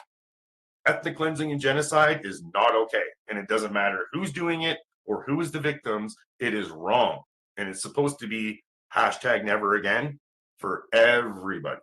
So I don't like hearing ethnic cleansing and genocide that just because it's happened before, that means that we should just shrug it off and act like it's nothing going forward or in the future. That's in my mind, a really bad, wrong attitude and approach to take. And that's, you're just perpetuating it's just perpetuating the cycle of our society of shit happening over and over and over again, and nobody learning from it because it's lack of ability for us to be calling it out, trying to stop it, saying it's wrong, etc. Are there any nation states that you regard as morally legitimate? Palestine. It's not a nation state. Well, it's been on maps for thousands of years. Before Jesus was born, if you believe in that sort of thing, it was being referred to and called Palestine. It's been on maps for thousands of years. So it's, There, other nation states. I mean, do you regard Japan? It doesn't really seem like it was built and founded on ethnic cleansing and genocide. The funny part is, it's actually Christians that were the ones that expelled Jews from Jerusalem. And it was the Arab Muslims that brought the Jews back to Jerusalem, not once, but twice, after the Christians expelled them. So it blows me away how there's so many, in quotes, Jews or Christians want to say that, oh, Arabs and Muslims hate Jews and they just want to see us all dead, when literally it was Arabs and Muslims that brought the Jews back to Jerusalem twice. So before there were ever Jews, there was ethnic cleansing and genocide going on in the land that's now Palestine. So an issue I'm having with you, Luke, is you're conflating the past with the present. So in past, 1,000 years ago, it was very normal and commonplace for one ruling nation to invade and conquer and take over another, right? Yes. Since that time, it has come to pass where now there's like laws on the books and international laws that you can't just militarily forcibly take another person's land and redraw borders and like do that through occupying force, because it has things like ethnic cleansing and genocide attached to it. Like, it's not okay. It's just, countries can't just do that anymore. We're supposed to be stopping that behavior, right? Because it's not okay. So that's why I have a problem with, it's like when you're using one ethnic cleansing or genocide to try and justify, like from hundreds of years ago, to try and justify what's happening now today. Not only is it a really bad attitude and outlook, in my opinion, but it's also not acknowledging international law, where international law says you can't do that, right? That's why Germany doesn't have Poland in its borders and etc. Because the world was like, you cannot just invade and take over another country and like militarily do that. Like, that's not okay. There was a big war about it. World said it's not okay. So why try and justify it for freaking Israel?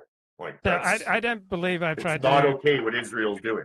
Period. Right. I haven't tried to justify anything. I haven't made any moral arguments. I've simply talked about how the world works. I was really not happy with the attitude where you're just trying to shrug it off. It's just like, oh, well, you know, Canada and the US were built on ethnic cleansing and genocide, so that's the way it is. It's okay if Israel does it to Palestine. No, it's not.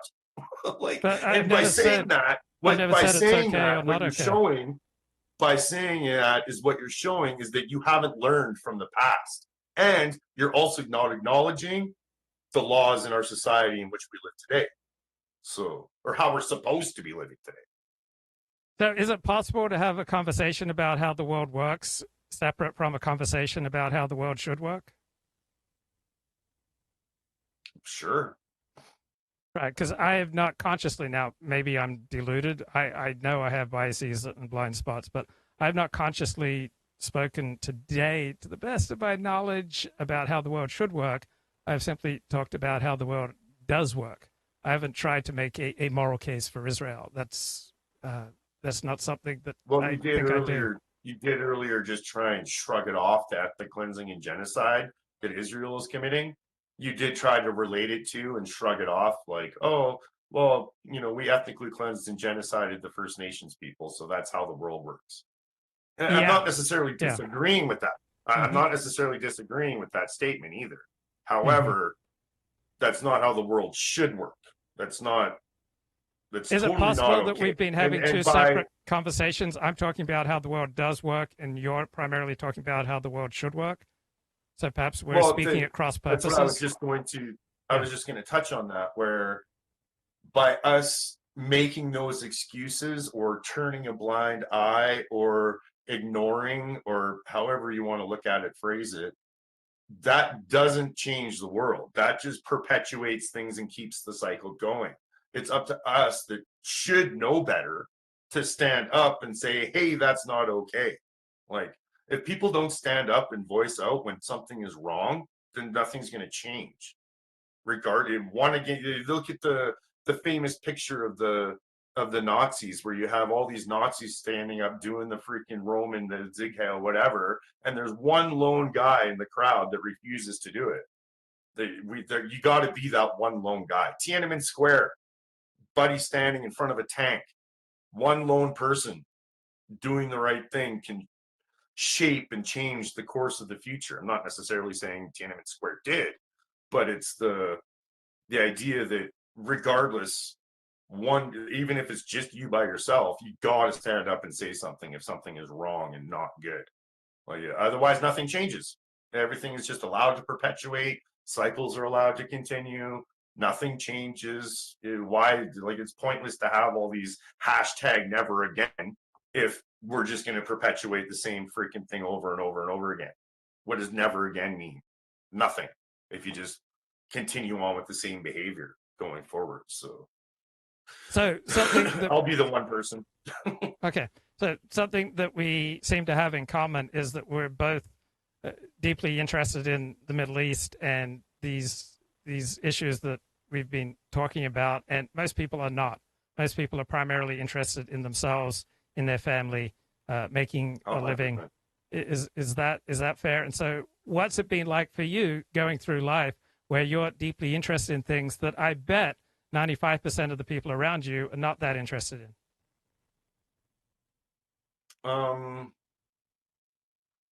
Frustrating. Frustrating. It's like I always relate it to, like, say you're watching a movie or something like that, or it's like you know who the bad guy is and you try and tell people and they won't listen to you. Like, and you're sitting there frustrated being like, I know who the bad guy is, and you try and like are telling people and like, oh, you're crazy, and they don't believe you, and you know, you don't get listened to. And it's so, to put yourself into that position, it's very frustrating, no? So that's pretty much I pretty much explained it to a bit as frustration. That said, because I've always been highly political, like, you know, I dated an MP's daughter back when I was, 20, 21, who actually heads a party here now in Canada, or like her dad.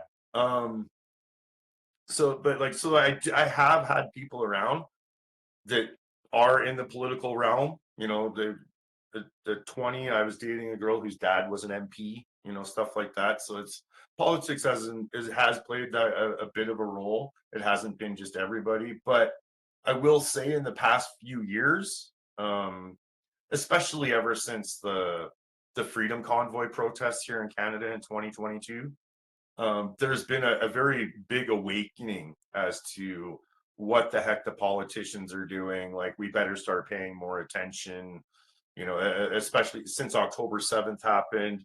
A lot of people that had written off what I was saying about Palestine and Israel in past now have come back to me and saying, hey, I didn't listen to you back then, but I'd really like to know a lot more about what's happening there now, because apparently that's important. And I told people that, I'm not sure how long you've known or paid attention to politics, but we had a previous prime minister here, Stephen Harper, and leader of the Conservatives. And when he got in, that was like 18 years ago or something like that, I noticed some things that set off red flags with me. And it was like, hey, we are starting down the path of fascism. Like, I'm getting red flags here, knowing how the Germans got turned into Nazis. You could see some of those things starting to repeat, and it was like red flag, red flag, red flag. So it's, I'm calling out some of this stuff for almost 20 years, where people don't seem to recognize how the Germans got turned into Nazis. Like, there's a disconnect between what mechanisms were used to turn very educated, very intelligent people, the Germans, who are some of the best engineers in the world, highly advanced, highly educated. How do you turn these highly advanced, highly educated people into thinking that rounding people up was doing their civic duty, and blaming, an ethnic minority and a small group of immigrants for all the problems in your country? How do you turn these, what you would think are intelligent people, into believing that crazy stuff? And now we're seeing it all over again with freaking Zion Dawn there. Like, I'm seeing my fellow citizens be walked down the path of fascism in a repeat of how the Germans got turned into Nazis. I'm watching the same thing happen to my fellow citizens, and I don't freaking like it. Okay, I'm going to move on, but I want to give you a couple of minutes to say anything that I haven't brought up, anything that you want to add. So, time is yours. Anything that you want to talk about? Honestly, and I appreciate the discussion. I know I come off as quite an asshole. I can be quite an asshole, but I do appreciate the good, honest discussion. And I would, if anything, like to just talk to you for a second in saying... Oh, yeah, feel free to ask me anything that you want. Well, I'd say more of an observation, in that, like what we were talking about earlier and before with confirmation biases, and, people want to seek out like-minded people and stuff like that, that it is a good idea to listen to and hear and pay attention to things that are outside of an echo chamber or a confirmation bias or whatever. And it's, there are other sides to things. So maybe, I don't know. I guess it goes back to what we were talking about earlier with, my youth and stuff like that, where mom raised me and my brother to think, to ask questions, to like have critical thinking, to not just believe, to like get other sides and like develop and form our own opinions and stuff like that. Because you seem to have a lot of kind of the Zionist propaganda or Zionist storylines really embedded into you. And in the past, since October 7th especially, there have been a lot of Jews and a lot of Jewish rabbis, etc., that have been coming forward, speaking out very loudly, very clearly, and trying to very much separate and distinguish between Zionism and Judaism, because they are two very different things. And there's been this, that was, in my mind, part of some of, got to be careful what you say. I just got a strike yesterday on my channel for talking about October 7th. I'm not sure if you know, but there was a new law passed about October 7th. Be careful if you talk about that. Yeah, I'm not a big fan of censorship. I just got a strike yesterday for talking about it. Israel just passed a new law in regards to October 7th. You all take the time to look it up and look what's involved with that, because it's going to affect you at some point, probably. But questioning things it's important to not just believe blindly or wholeheartedly. And I sense that a lot from you, where you take the Zionist narrative as the actual one or real one. And I catch a lot of flack because I'm so anti-Israel, right? And so anti-Zionist, where people are like, oh, you're anti-Semitic. And it's like, well, the Palestinians are Semitic people, number one, and I love them. But number two, I also promote a lot of Jews on my channel. I post Jewish rabbis all the time, like all the time. Jen Perlman, I'm not sure if you're familiar with her. She lives in Florida. She ran for Congress. She's a Jew, and she is heavily opposed to Zionism in Israel. So I'm liking seeing all these Jewish people. Katie Halper is another one. She's Jewish and is against Zionism in Israel. Just because somebody is against Zionism in Israel doesn't mean that they hate Jews or anti-Semitic or anything like that. And there's lots of Jews out there, especially these days, that are super talking about being against Israel and against Zionism. And it needs to have the two differentiated again, because Zionism seems to be hijacking Judaism, and they're hiding behind Jews. They're using Zionism, which is a political ideology. It's not a religious ideology. It's a political one. The Zionists are hiding behind Jews, and they're saying if you speak out against us, or if you are hating on us taking over Palestine, that means you hate Jews, and that is completely a falsehood. That they couldn't be more wrong. Just because you're against Zionism and against Israel doesn't mean a person hates Jews. But somebody like me, again, who's an atheist, and I'm sitting there posting Jewish rabbis like pretty consistently, and Jewish rabbis are saying Zionism and Israel go against Judaism. It's keeping him. I'm not here to lecture you about your beliefs, but as I understand Judaism, yeah, I get it. I read get up it. on some of it, and listening to the Jewish rabbis, right? Zionism in Israel goes directly against Jewish diaspora, because Jews, according to Judaism, and according to the rabbis, Jews were exiled for not heeding the word of God, or Yahweh, right? They didn't listen to Yahweh, so Yahweh exiled them, and they are forbidden from gathering and forming a Jewish state. Jews are not allowed to have a Jewish state. That's not my opinion. That's what Judaism says, right? So because I say that, because if I say Jews aren't allowed to have a Jewish state, Israel should not exist, everybody freaks on me saying, oh, you're anti-Semitic and you hate Jews. And it's like, it's Jewish rabbis that are saying that. I'm an atheist. Like, I have no religious skin in the game. It's not my opinion. That's what Judaism says. That's what the Jewish rabbis say. Okay, Brett, I'm gonna move on. Thanks for coming on the show. I hope you'll come back. Hey, yeah, it's been a decent discussion. I would just, I'd like to see you not be quite so ingrained in the Zionist narratives and realize that there are bigger pictures at play. So that would be wonderful. But I do appreciate the chance to come up and have a conversation, and it was a nice one as well. There was you weren't yelling at each other, calling names and all that crap. So I very much appreciate that. Okay. And Thanks, reasonable discussion, having a reasonable discussion is important. So yeah. Thanks, man. I'll talk to you another time. Okay. Take care, bro. So peace out. Bye-bye. So you might wonder, Luke, how would you explain his diametrical perspectives from your own? And there's a very simple explanation that's quite an adaptive frame to take in life. That is, he has a different hero system from me. That's it. I have a hero system. There's a large leap of faith in my hero system. I inherit almost all of my hero system from my community, which is Orthodox Judaism.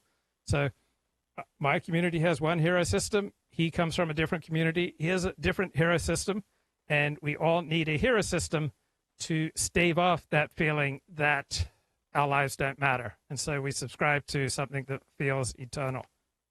And you might ask, 40, is your pulse racing? Is your blood pressure skyrocketing? Hearing the diametrically opposing perspective from your own on something that is so precious to you, the Jewish state of Israel. And to the best of my knowledge, my pulse is not racing and my blood pressure is not skyrocketing, because I recognize that different people have different hero systems.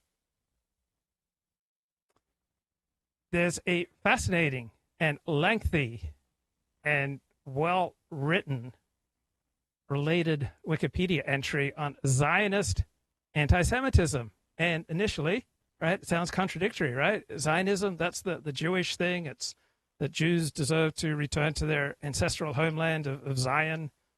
It's Jewish nationalism. How could there be Zionist anti-Semitism? But there is, and there's a terrific Wikipedia entry.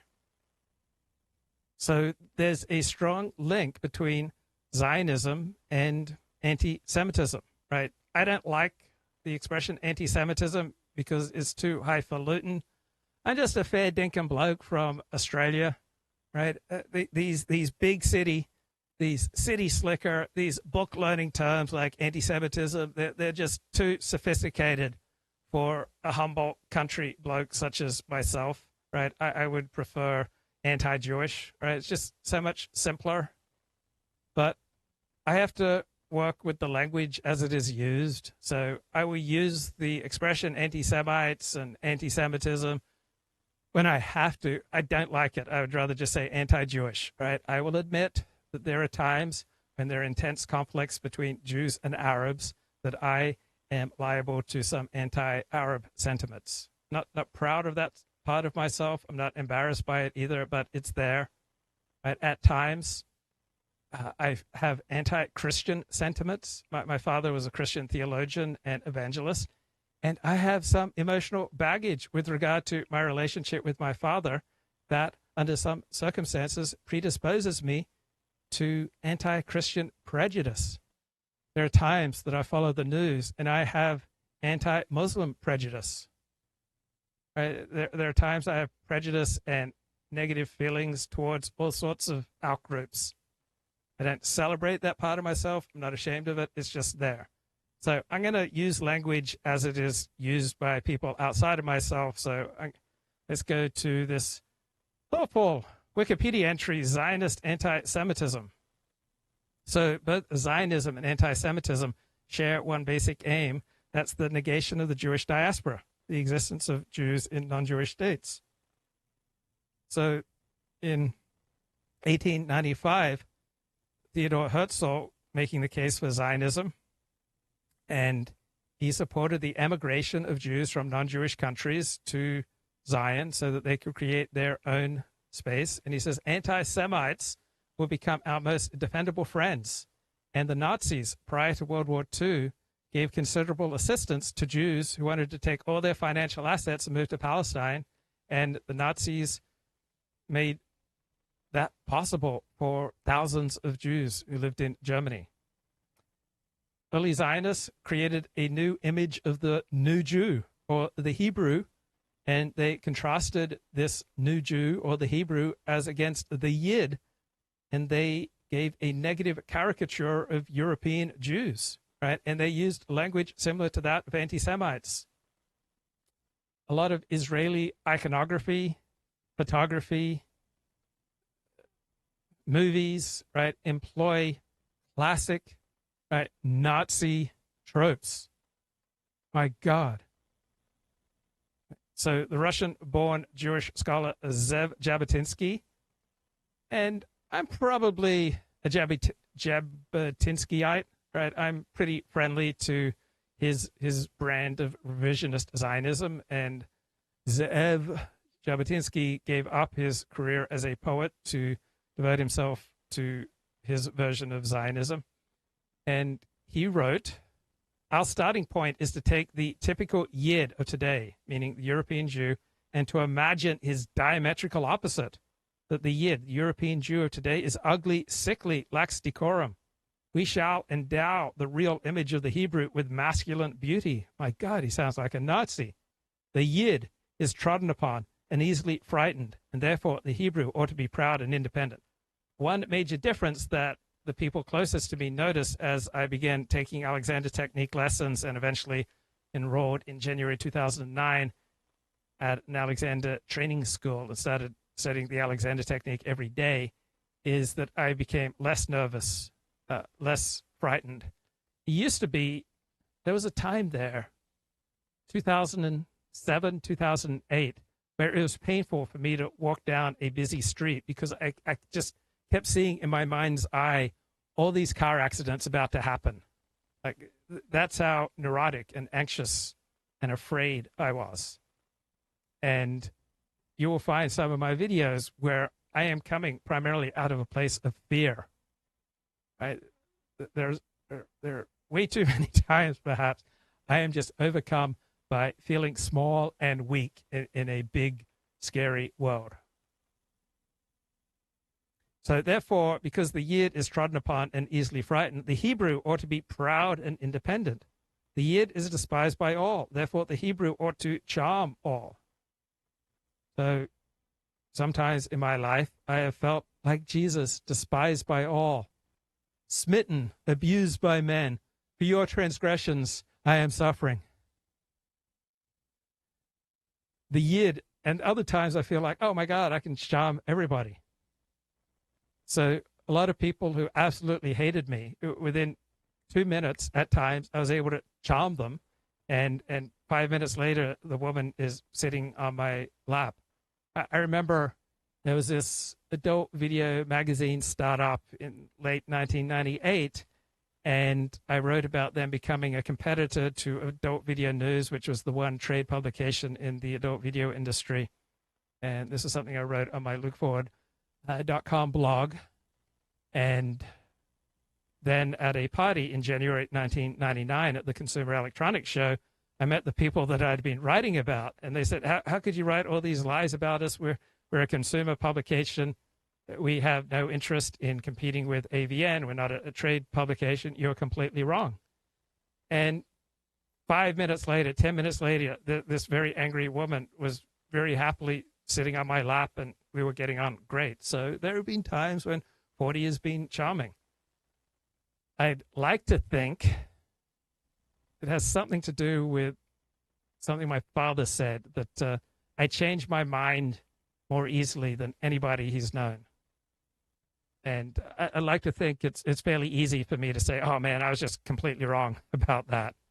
My God, what an idiot I was. Because when I look at things that I've said and done in the past, I think, oh my God, what a complete idiot I was. And I'm able to recognize that and see that, not hate myself for it. I was doing the best I could at the time with the tools that I had. Now I know better and I can do better. So when I was doing my 4-step inventory, right, why do I feel resentment? Okay, I feel resentment that this rabbi asked me to leave his synagogue. There's an example. What parts of myself did this affect? Well, when the rabbi asked me to leave the synagogue, it hurt my self-esteem. It hurt my romantic opportunities. It hurt my social standing. It hurt my economic opportunities. It made me feel less safe and less secure in the world. Okay, what role did I play in my own misfortune? I was writing things on my blogs that were incompatible with the religious community and the rabbis that I ostensibly wanted to be close to. So what could I do differently? Number one, if I want the freedom to say things that are going to outrage a particular religious community, right, I should have rachmanus. I should have mercy on that community and not try to join with it. If I join a community, then I have a responsibility to not detract from the cohesion and the holiness of that community. And so I am profoundly influenced by the Orthodox Jewish communities that I have joined. And so since late 2007, I have increasingly desired to restrain what I say publicly so as to not cause pain, dysfunction, a diminishment of the presence of God or holiness in my religious community. So that's what I would do differently now that I know better. Right? The Yid has accepted submission, therefore the Hebrew ought to learn how to command. The Yid wants to conceal his identity from strangers, therefore the Hebrew should look the world straight in the eye and declare, I am a Hebrew. Okay, we do not tend to use good discretion with those with whom we extend way too much trust. True trust only occurs when someone is trustworthy of you giving them the trust. I can't tell you how many times I've seen someone try to trust someone who is not trustworthy, and then they get mad at the person for betraying their trust. But isn't it at least foolish for us to trust someone who cannot trust themselves? You see, that's why I said I think that we give away trust way too easily. I don't think he gets into the reason we do this, right? We do this seemingly maladaptive thing because we get a payoff, right? There is a biochemical rush that I know I have often felt in the past, and I assume that you have also felt, right? There is a biochemical rush. There is a biochemical payoff from feeling victimized and betrayed. And this is why we consistently act in a way that seems maladaptive. Because we feel this pressure that you should be a trusting person. And yet, if you trust someone that's not trustworthy, you're not being loving. You're setting yourself up for a terrible disappointment and for some incredible tragedy.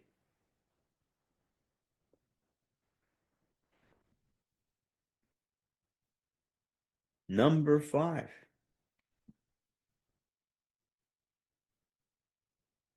Unreasonable expectation is that since we are adults, we should be able to discuss as adults and negotiate our differences.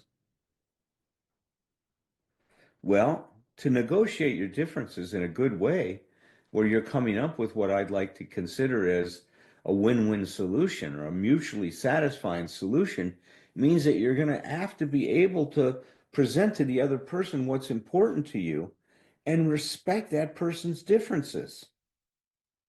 And you can see, based on what I've said already, the infrastructure for doing that is not there unless we do a hell of a lot of work on ourselves. So the reality of this is few of us really know how to negotiate in a mutually satisfying way. We are stuck in a win-lose drama in which we either relentlessly strive to stay on the winning end of the proposition or resign and become the perennial losers. That's the reality of it. It's going to take a lot of growing up and a lot of what we call grinding. And that's the way that we think about struggling with our differences, is two people come together and they grind. Now that means that you're going to need to be willing to feel tension in the relationship. And that's another thing, in addition to everything I've just said about what makes this hard, is the fact that we want to avoid being uncomfortable. It's going to take a lot of time. It's going to take a lot of love, guys. It's going to take a lot of love. Man, crime is really moving slow. It's going to take a lot of love to change the way things are. It's going to take a lot of love, or we won't get too far. So if you look in my direction and we don't see eye to eye, my heart needs protection, and so do I. It's going to take a lot of love to get us through the night. It's going to take a lot of love to make things work out right.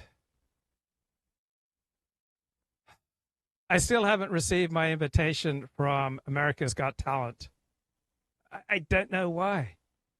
Why is there this black ball against my opportunity to appear on America's Got Talent? There's some awful conspiracy that's preventing me from appearing on America's Got Talent. Hey, Luke Ford, why do you declare the same confession each time in your live streams? It's no longer a confession. Also, your confession is a lie. You converted to Judaism to maximize your free speech. You can now freely talk about Jews who have off limits, to talk about post-World War II, to build an alternative identity distinct from your Seventh-day Adventist pastor father who you disliked. If your confession were true, then you'd be happily married to a Jewish woman right now. But your stubborn refusal to marry within the community is telling. Consider it in the liberating, brute, truth-exposing, logical formulation. You can do YY, but you cannot do YY. You can put all your efforts into converting to Judaism, but you cannot quit streaming about news, repeating the same core talking points each time. Ooh. Okay, that's painful. And so let's see, what's the excerpt that she's referring to here? In Israel and Hamas, the Israeli. So I have a confession to make, and I'm not ashamed of the following, and I'm not proud of it. But I think very little about Arab suffering or Palestinian suffering, and it's not. Okay, so why do I declare the same confession each time in my live stream? Because I think it's important that people should be able to see at a glance where I'm coming from. So let's say you stumbled upon my stream for the first time. I want you to note that I have substantial biases. I am a Zionist. Right? I strongly identify with the Jewish state of Israel.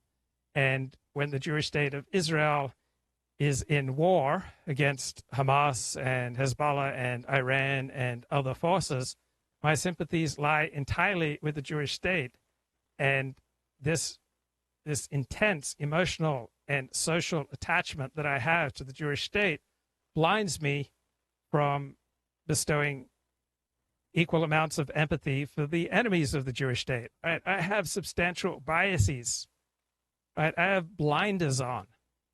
Right? When you bind with other people, when you form intense in-group identities, you also, these ties bind you and blind you. I am blind to many other perspectives.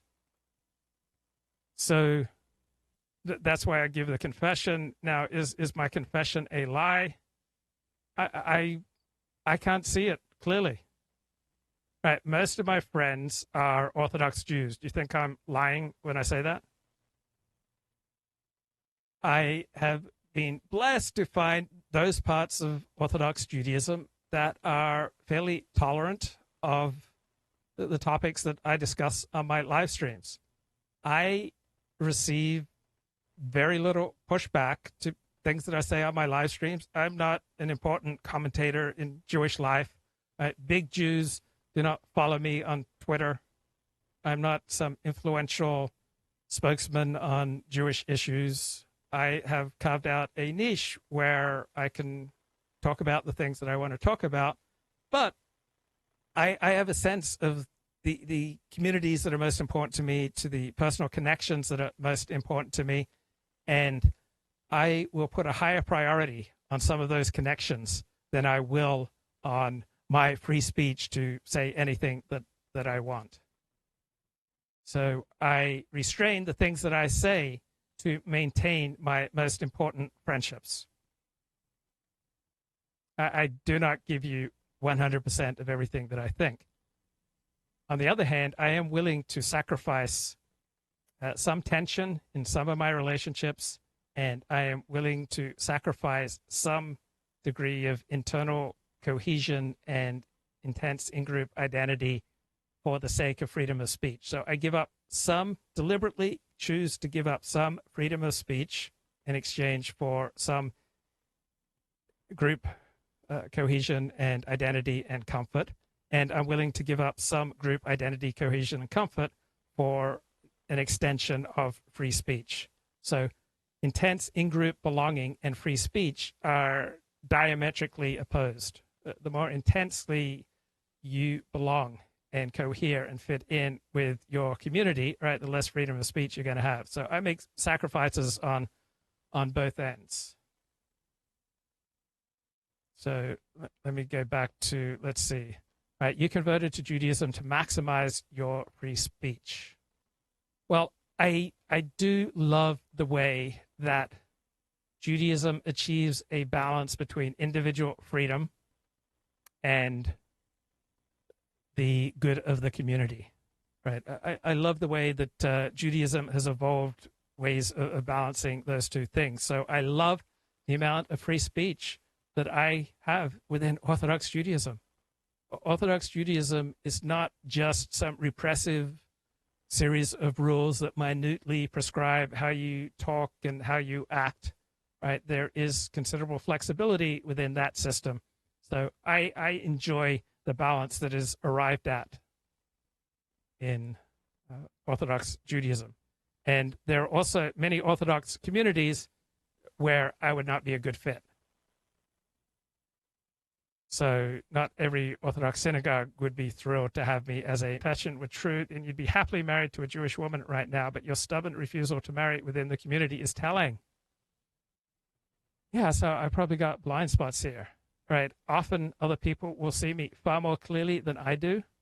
Often other people who I consider evil, and that does not apply to Curious Gazelle, but there are people that I've considered who I just think are awful, awful people. But then I'd have to admit that they would see me far more accurately than I did, right? I had, enemies that I used to feud with back in the heyday of my blogging. And when I'd read to my therapist some of the most cutting comments about me, my therapist would laugh and laugh because they were so accurate. You can put all your efforts into converting to Judaism, but you cannot quit streaming about news, repeating the same core talking points each time. Right, so she probably sees me more clearly than I see myself. So I got blind spots. Right, here's some of her. Damn, I really don't like Chrome these days. Here's Luke Ford on the harsh reality that we humans tend to empathize with those in our in-group and not out-group. For Luke, his in-group of Jews. In my own understanding of Luke Ford, I personally believe he is an example of someone who is empathizing heavily with what is an out-group because his true in-group, white Anglos, particularly Australian Seventh-day Adventists, failed him. I've experienced this as well. You are brought up in a Muslim household, and you then discover that all the people you're supposed to officially not feel for, Jews, Hindus, working-class white men, are actually good people. You naturally begin to feel empathy towards those out-groups. In this way, empathy is rationally acquired upon freedom from one's mob rather than a tribal-based instinct. You also know more about your own in-group, in my case, Muslims, Pakistanis, South Asians, and so you have exposure to their misdeeds and hypocrisy too. It begins to grate on you. Therefore, it becomes easier to empathize with others than your own. It might even become second nature. In my deeper psychological analysis of Luke Ford, I believe he has adopted Judaism to ultimately secure the right to a free speech that is beyond good and evil. Certainly, I believe that we should have room to discuss the world apart from good and evil, that just trying to understand how the world works is a worthy endeavor in and of itself, separate from moral concerns. Luke wants to be able to talk freely about Jews without the allegations of anti-Semitism. So Luke empathizing with outgroups, because Luke's empathy for that outgroup then is largely performative. That's fascinating. Let's hear. But later change his estimates. Czechoslovakia, Greece, or other countries. We executed about 400,000 Hungarian Jews alone at Auschwitz in the summer of 1944. Hearst would later change his estimates, but he would live a double life. Despite being brutal and barbaric inside of his death camp, he would finish at the end of the day and would come home to his villa where he would live with his wife and children. But what did his wife know? All right, this is the powerful part of the movie. It just shows the completely ordinary lives that the commandant of Auschwitz and his wife carried on. And this is true, all right? We don't tend to care very much about outgroups, right? 29,000 Gazans approximately have died as a result of the Israeli bombing and incursion of Gaza. And I don't lose sleep about it because my group, Jews, are in this life and death struggle, it seems like, with Palestinians.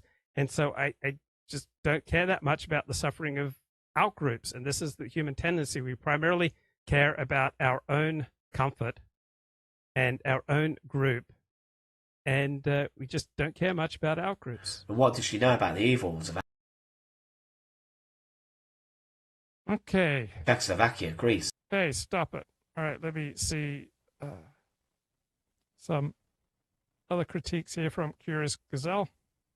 Here, 40 reacts to the Spirituality podcast reaction to Joe Rogan's podcast with Chris Rufo on the importance of religion. I've come to a successful characterization of Luke Ford's predictable patterns. I've isolated his core analytical paradigms and reference point. The following 8-minute clip is an excellent condensation in which you can hear all of the nature versus nurture, social networks, Carl Schmitt's concept of the political myth, functionalism versus what's true, religious functionalism, methodologies for ascertaining the truth, gut instinct, the knee-jerk versus appealing to experts, hero systems, name-dropping Dennis Prager and Richard Spencer. Luke much prefers analyzing an academic analysis of a more gut instinct pseudo-religious analysis. This content is the primary analysis. Ford enjoys showing a sophisticated pushback against academic analysis because, as a religious believer, he sees its limits. He understands religious people well, but he tends toward a dismissal of the knee-jerk ways of the primary analysis. Ford is the tertiary analyst. Luke Ford constantly refers back to these two academic podcasts, Con Spirituality and Decoding the Gurus. They're both left-wing podcasts. He also refers back to Steve Saylor's appearances because Saylor offers rigorous secular academic analysis. Do you get tired of me confessing my biases on every single stream? Do you get tired of me repeating my delusions? Do you tire of me lying to you? Do you think that Curious Gazelle sees me more accurately than I see myself? Am I playing some double, triple game here? Am I conscious of lying to you? So I'm thinking right now about Bibi Netanyahu, the Prime Minister of Israel. If Bibi Netanyahu was to say explicitly what he's doing, what he plans to do, he would, one, have lost vital American support that he could not afford to do without, particularly under the Biden administration. And two, he would have lost his right-wing partners in his governing coalition. So he would have been a double loser if he had said the truth since October 7. So Bibi has been playing double, triple games to both maintain relations with the Biden administration because he vitally needs America's support and arms, and at the same time, he vitally needs right-wing groups to maintain his governing coalitions. So we're all often placed in positions where it is absolutely essential that we duplicitous and that we are not fully forthcoming, because if we are forthcoming, it will be destructive to those parts of our life that is most important to me. So I venerate optimizing for truth when discussing public affairs. And because I venerate optimizing for truth in discussing public affairs, I optimize for truthfully recognizing all the incentives that we have to lie and dissemble in certain instances, and also to recognize that we are often self-deceived, or we just have blind spots, or we don't see the world as it is. Rather, we tend to see the world as we are. So, some thoughtful challenges from Curious Gazelle.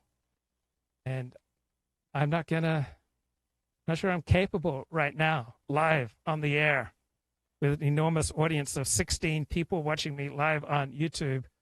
Not sure I'm quite able to pivot to fully addressing them. But there is one thing I do know. It's going to take a lot of love to change the way things are. It's going to take a lot of love, or we won't get too far. So if you look in my direction and we don't see eye to eye, my heart needs protection, and so do I. It's going to take a lot of love to get us through this live stream. It's going to take a lot of love to make things work out right in Palestine. So if you're out there waiting, I hope you show up soon. You know, I need relating, not solitude. That's beautiful. A Lot of Love is the song. Nicolette Lawson. A Lot of Love peaked at number 8 on the Billboard Hot 100. for a Week in February of 1979, and the song was written by Neil Young.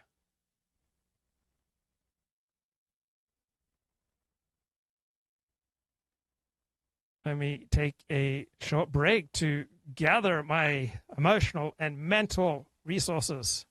This is Wall Street Week. I'm David Weston, bringing you stories of capitalism. This week, as the business and political elites gathered in Davos, Switzerland, what did they try to accomplish, and what are the odds of success?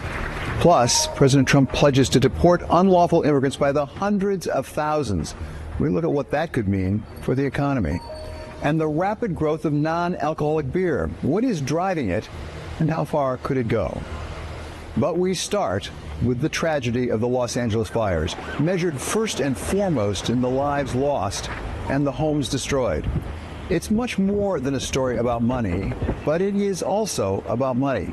And sadly, only the most recent chapter of a story we brought you in December about how much we are willing to pay to protect what we value. Then it was losses from hurricanes in Florida. Now it's about the even greater losses from fires in Los Angeles. It's a lot of hard work building a business, and seeing this, it's tough. And we could see fireballs just rolling up the street.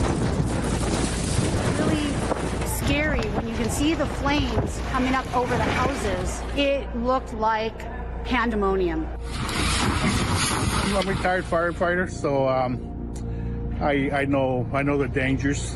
When it's a wind-driven fire, there's nothing that, very little we can do. It's definitely tough. There's a lot of people who don't have insurance. As those that lost their homes try to figure out how, or even if, they can rebuild, they'll be turning to their insurance companies.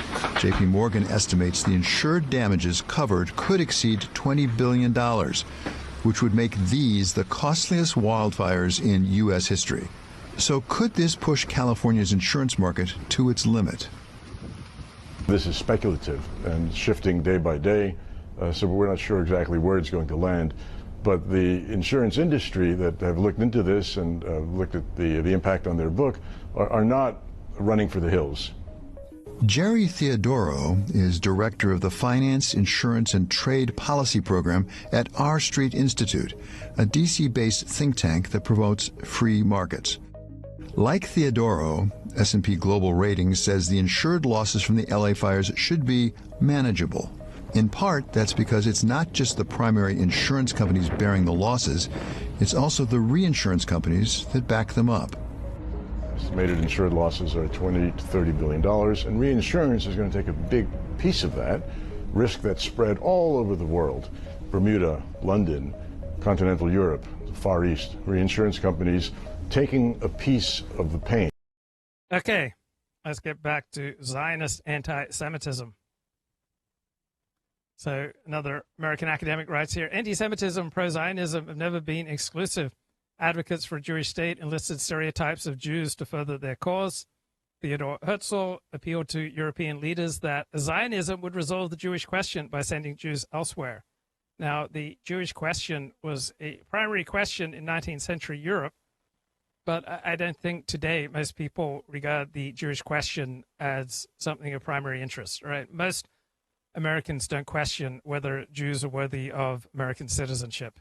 What percentage of the American population would you say seriously question whether Jews are worthy of American citizenship? I would think probably less than 10%. So when you look at the writings of various European Zionists like Herzl and Max Nordau, they are littered with descriptions of European Jews as parasites, as social diseases, germs, aliens. And these anti-Semitic views flowed quite logically from Zionism's basic assumptions about Jews. Zionists accepted the 19th century view that anti-Semitism, in fact, all racial difference, was a permanent feature of human nature, right? And now we know better.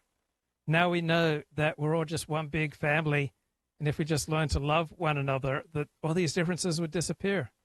It was pointless to struggle against it. It was pointless to struggle against racial difference.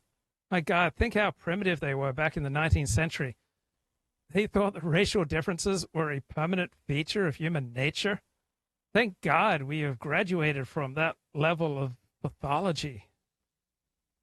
Jews have often been hostile to Zionism because Zionism called for a retreat from the struggle against anti-Semitism. American historian Daniel Pipes notes that many anti-Semites favor a Jewish state as a means of reducing the Jewish population in their midst. So German journalist Wilhelm Marr, the anti-Jewish agitator who coined the term anti-Semitism, was an early example of a pro-Zionist anti-Semite. He supported Jewish migration from Europe to Palestine as beneficial for both German Jews and for German anti-Semites.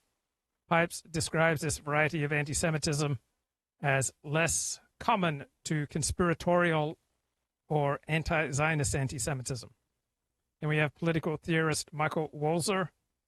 He says the first anti-Zionists in the 19th century were Orthodox Jews who believed that Zionism was a heretical ideology. They argued that the return of Jews to the land of Israel and the establishment of a state should only occur after the Messiah came.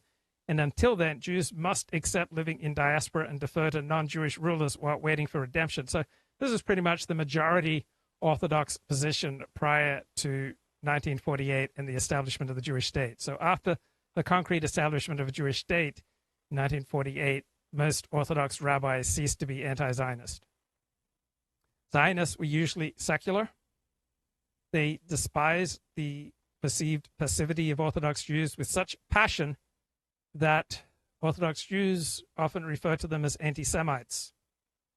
So various anti-Zionist Orthodox rabbis said, "The Goyim in America let us be Jews. They do not ruin our Talmud Torah," meaning our Talmudic academies. "They do not reform our schools. They do not ridicule Jews who go to mikveh and keep the commandments. It is enough for me to be in the diaspora with the Goyim. I have no need to be in Eretz Yisrael, right, under Jews who are anti-Semitic Zionists." And on the opposite end of the Jewish political spectrum, there was a similar conclusion reached by liberal assimilationist Jews. So British Liberal Party politician Edward Montagu, the sole Jewish member of the Lloyd George ministry and an ardent anti-Zionist, he was passionately opposed to the Balfour Declaration on the grounds that it was a capitulation to anti-Semitic bigotry with its suggestion that Palestine was the natural destination of the Jews. I just had a revelation. So when I say that I don't spend a great deal of time or much time at all thinking about Palestinian suffering, that is true, but I am glad that there are people who care deeply about Palestinian suffering, and there is no part of me that believes that the Palestinians are somehow less human or less worthy of empathy and compassion than my own in-group Jews, right? I just recognize that in times of conflict, that my own emotional loyalties primarily go to my own team, and I expect other people's loyalties to primarily go to their team. But it doesn't raise my blood pressure when I talk to people who are anti-Zionist and pro-Palestine. So these liberal Jews were passionately opposed to the Balfour Declaration on the grounds it was a capitulation to anti-Semitic bigotry when it suggested that Palestine was the natural destination of the Jews. Another anti-Zionist said anti-Semitism is the essence of Zionism, and he would label Jewish anti-Semites to describe Jews who were Zionists. He attacked German Jewish self-hatred. Right? He criticized the self-hating aspects of German Jewish society and German Zionism.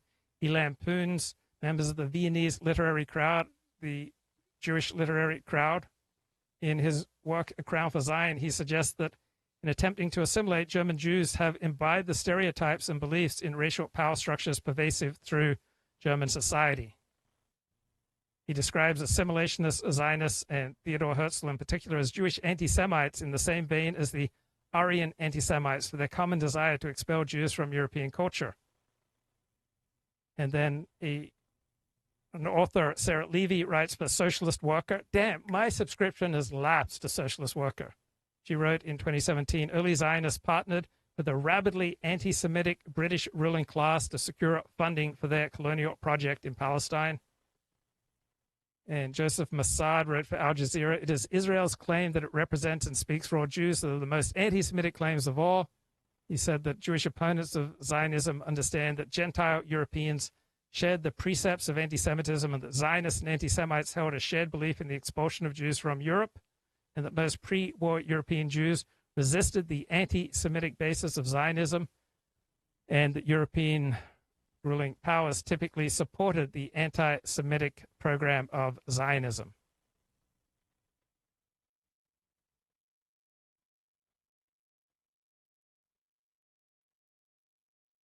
Over the course of my talk is that a lot of times when we talk and think about censorship and what to do about censorship, we focus a lot on things like law and policies.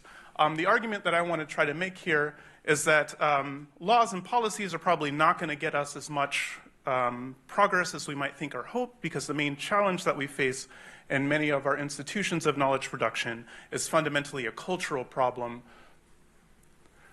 So to start with, to kind of frame this issue, there are lots of polling and survey data that suggest that academics tend to be more likely to censor others, more likely to self-censor than most other Americans. And this is especially true. And it's not just academics, right? The more elite you are, the more you favor censorship of social media, while your average American is staunchly opposed to this. But this is true even if you look at the general level, but when you go to concrete cases, because everyone supports academic freedom in principle, but then when you're like, hey, would you support this person being able to talk? A lot, you get the numbers shrink a lot. So this is from an article that I published on my website from a study that was done by Cato Institute that looked at people at colleges and universities versus people in the general public. And you can see that academics are more likely to view most things as hate speech, a broader class of things as hate speech than the general public. They're more likely to self-censor on basically any topic than the general public. They're more Okay, let's get back to this Wikipedia entry on Zionist anti-Semitism. Racism between Jews is common in Israel. I would wager that racism between different groups is common everywhere. In 2023, a video circulated on social media showing Likud activist Itzhak Zaka shouting, "May you burn in hell" at protesters and disrespecting Holocaust victims by adding, "I am proud of the 6 million that were burned. I wish that another 6 million would be burned." And he referred to leftists as traitor. He was then removed from the Likud party under the orders of Bibi Netanyahu. In the United States, left-wing Jews have accused mainstream Zionists of using anti-Semitic tropes against progressive Jews and of allying with Christian and conservative anti-Semites. So The Intercept said the Zionist organization Democratic Majority for Israel employed anti-Semitic tropes during the 2020 election after this group released attack ads criticizing the progressive Jewish California politician Sarah Jacobs. The ads emphasized her wealthy background. They portrayed her fortune and her privileged life as making her out of touch with ordinary Americans. The Intercept said that the imagery and language employed by the ads was reminiscent of common anti-Semitic tropes, and noted the organization had previously endorsed wealthy non-Jewish candidates. In August 2022, the left-wing Jewish organization If Not Now tweeted that AIPAC was anti-Semitic after AIPAC said that George Soros has a long history of backing anti-Israel groups and that J Street and George Soros work to undermine pro-Israel Democrats. If Not Now tweeted that AIPAC was not a Jewish organization, that it did not represent Jews, and it promoted anti-Semitic conspiracy theories about George Soros, and that AIPAC, my God, had become part of the anti-Semitic far right. The March for Israel held in Washington, D.C. in November 2023 featured the Christians United for Israel founder, evangelical pastor John Hagee as a speaker. No Jewish clergy were invited to speak. This pastor has sparked controversy. John Hagee, has sparked controversy in the past for claiming that Jews were responsible for the Holocaust by disobeying God, that God had sent Hitler, and that Hitler was of Jewish descent. And some liberal rabbis wrote that Hagee's presence was entirely predictable for those familiar with the long-standing alliance between Zionists and anti-Semites, and that supporting Israel doesn't automatically make someone an ally to the Jewish people. Next entry here in this Wikipedia essay, right-wing and Christian pro-Zionist anti-Semitism. Young Israeli activists increasingly recognize that their safety depends on linking the fight against anti-Semitism to other social justice struggles. And they're decrying the weaponization of anti-Semitism. My God, did you know that there are groups out there who use anti-Semitism as a trope to promote their particular ideology? My God, is nothing sacred? Have you no decency that you would take a holy topic like anti-Semitism and use it to promote your particular ideology? Makes me sick when people do this. My God. Shocking.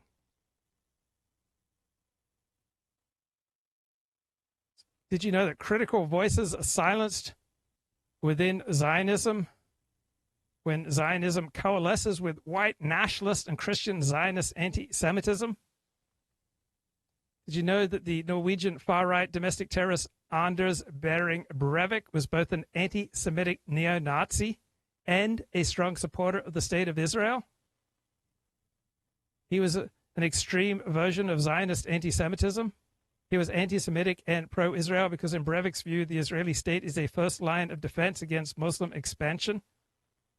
Breivik believed that France and the United Kingdom have a Jewish problem due to their large Jewish populations, whereas the rest of Western European does not.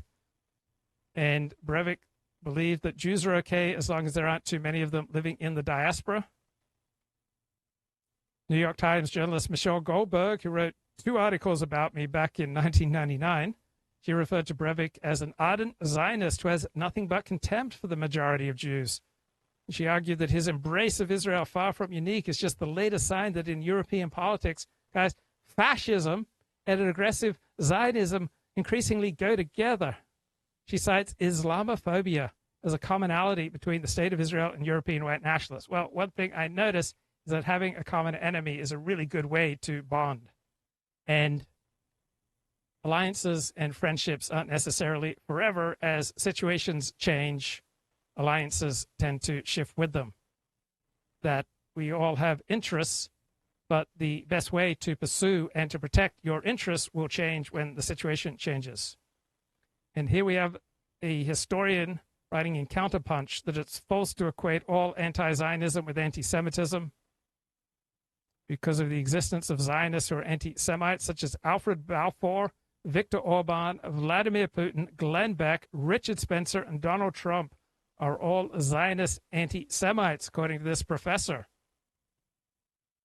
Next entry, desire to expel the Jewish diaspora. Richard S. Levy, a scholar of anti-Semitism, wrote that anti-Semites found Zionism useful because Zionism provided anti-Semitic Zionists with a justification as to why Jews who are living in the diaspora should be expelled from the societies where they had lived for centuries. Coerced emigration to the land of Israel appealed to anti-Semites because it provided them with a solution to the Jewish question. Arthur Balfour was opposed to a British mandate over Palestine, but supported Zionism as a method to reduce the alien entity of Jews in Gentile societies, whose presence he considered destabilizing. Why on earth would he think that? Was there ever any empirical evidence in that direction? I'm shocked.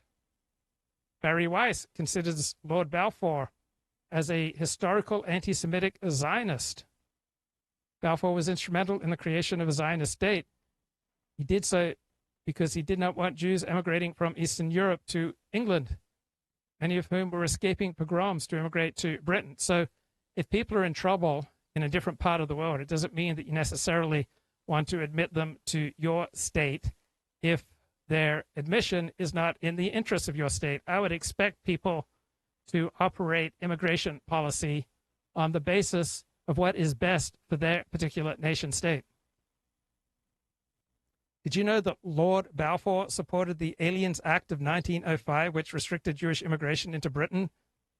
And she cites this as an example of his anti-Semitism. Well, the major Jewish organizations in the 1930s wanted to limit Jewish immigration to Britain because they were afraid that too much immigration of Jews to Britain would be a spur for anti-Semitism. And I am not aware of any non-Jewish countries where once the Jewish proportion of the population reached 5% or more, that it was not accompanied by a great deal of dislocation and stress and threats to internal cohesion and social trust. Polish government of the 1930s supported Jewish immigration to Israel for reasons similar to Balfour. They were staunch supporters of the Zionists. At the same time, they were adapting increasingly anti-Jewish domestic policies. They actively encouraged immigration to Palestine because it decreased the population of Polish Jews. The Polish government's attitudes towards Zionism and Jewish immigration implied that Jews were superfluous, alien, even a destructive element. During the 1920s and 30s, the Jewish socialists in Poland were vocal critics of this anti-Semitic Zionism. They argued that Zionist promotion of emigration and cooperation with the Polish government strengthened anti-Semitic forces within Polish society. You have a French Jewish journalist who noted that the anti-Semitic right-wing politician and Nazi collaborator Xavier Vallet said that Jews would never integrate into France and that they had to go to Israel. So probably up to World War II, substantial part of the French and German population believed that Jews could never be true Frenchmen or true Germans. I don't think this widespread view is as common today, that Christian attitudes towards Jews considerably softened after the Holocaust. Members of the French far right, anti-Semitic Zionists, because they want French Jews to emigrate to Israel. And then did you know about the anti-Semitic attitudes of the American far right? Right-wing evangelical Christians in the U.S. are often vocally Zionist while holding anti-Semitic attitudes towards Jews. This is too awful. Likely to support the censorship of almost anything in the general public. One stereotypical exception to this rule is that academics tend to be more tolerant of flag burning and saying America is evil. But shy of that, on almost anything else, the academics are more likely to support the censorship of others and more likely to censor themselves. And this is striking, it's actually kind of wild, because for most other workers in the United States, they basically have no rules at all, protecting freedom of conscience, freedom of speech, freedom of association, privacy, any of that. Even First Amendment, basic First Amendment rules don't apply in many workplaces. There's some great books on this by Elizabeth Anderson and Sohrab Ahmari. So at public universities, we're protected by the First Amendment. Even at private universities, they typically have rules that robustly protect freedom of speech, freedom of association, freedom of conscience, and so on. So academics actually have a lot more formal freedom than basically anyone else in society, but we're also a lot more censorious and more likely to self-censor. So that's an interesting puzzle. Legally, students and faculty are very free. As David French noted in this article and in a recent talk, you know, a lot of the big battles for free speech have already been waged and won. Things like speech codes in most colleges and universities have been rolled back. Even newer innovations like DEI statements and things like this are being actively rolled back. And in a recent talk that I joined David at, he mentioned that, you know, running these kinds of free speech cases, they overwhelmingly win when they get to court. It's mostly you just show up to court, you collect your W, you collect your paycheck, and you go to the next one. They overwhelmingly win. In terms of laws and rules,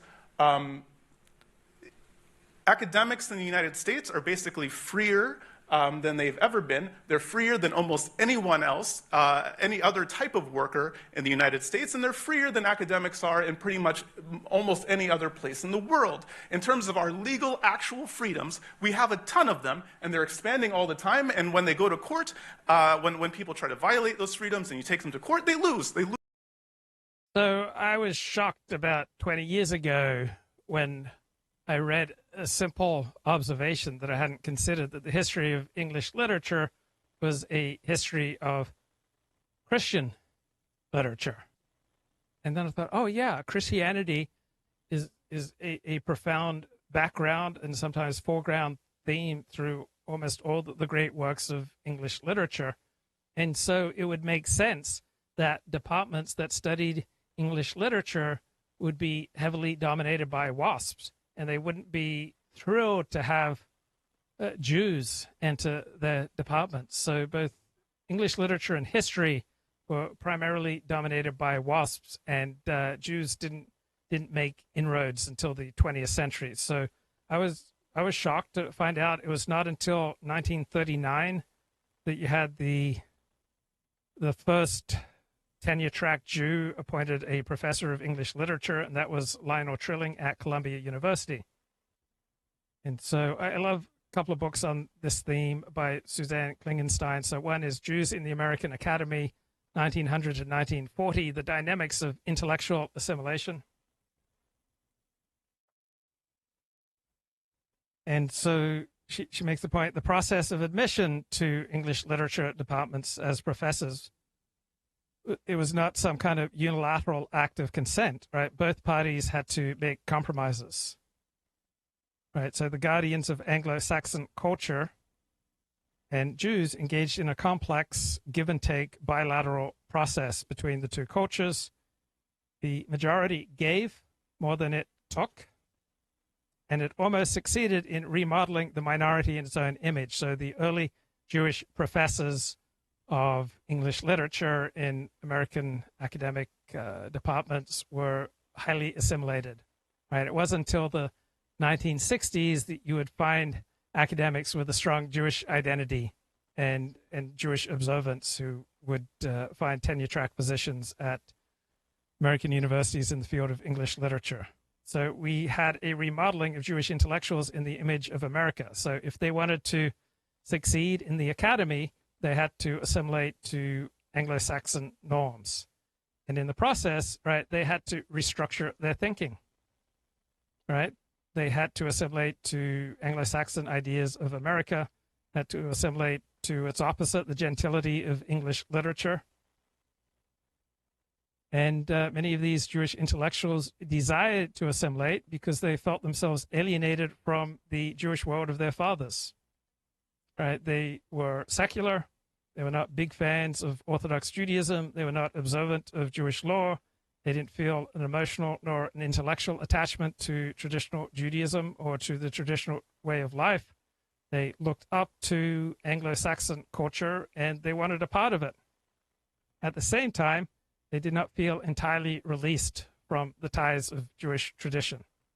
So they were somewhat alienated from the Jewish tradition and from the dominant Anglo-Saxon elite.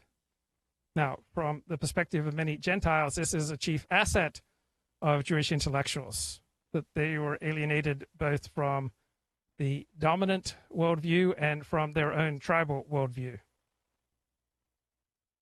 So there was a crisis in the world of Jewry after the Enlightenment, because the Enlightenment meant challenging traditional Jewish ways of thinking. And so the Jewish Enlightenment went by the name of Haskalah, and it was primarily a movement of non-Orthodox Jews. When Jews have had a choice, Jews have usually chosen not to be Orthodox Jews.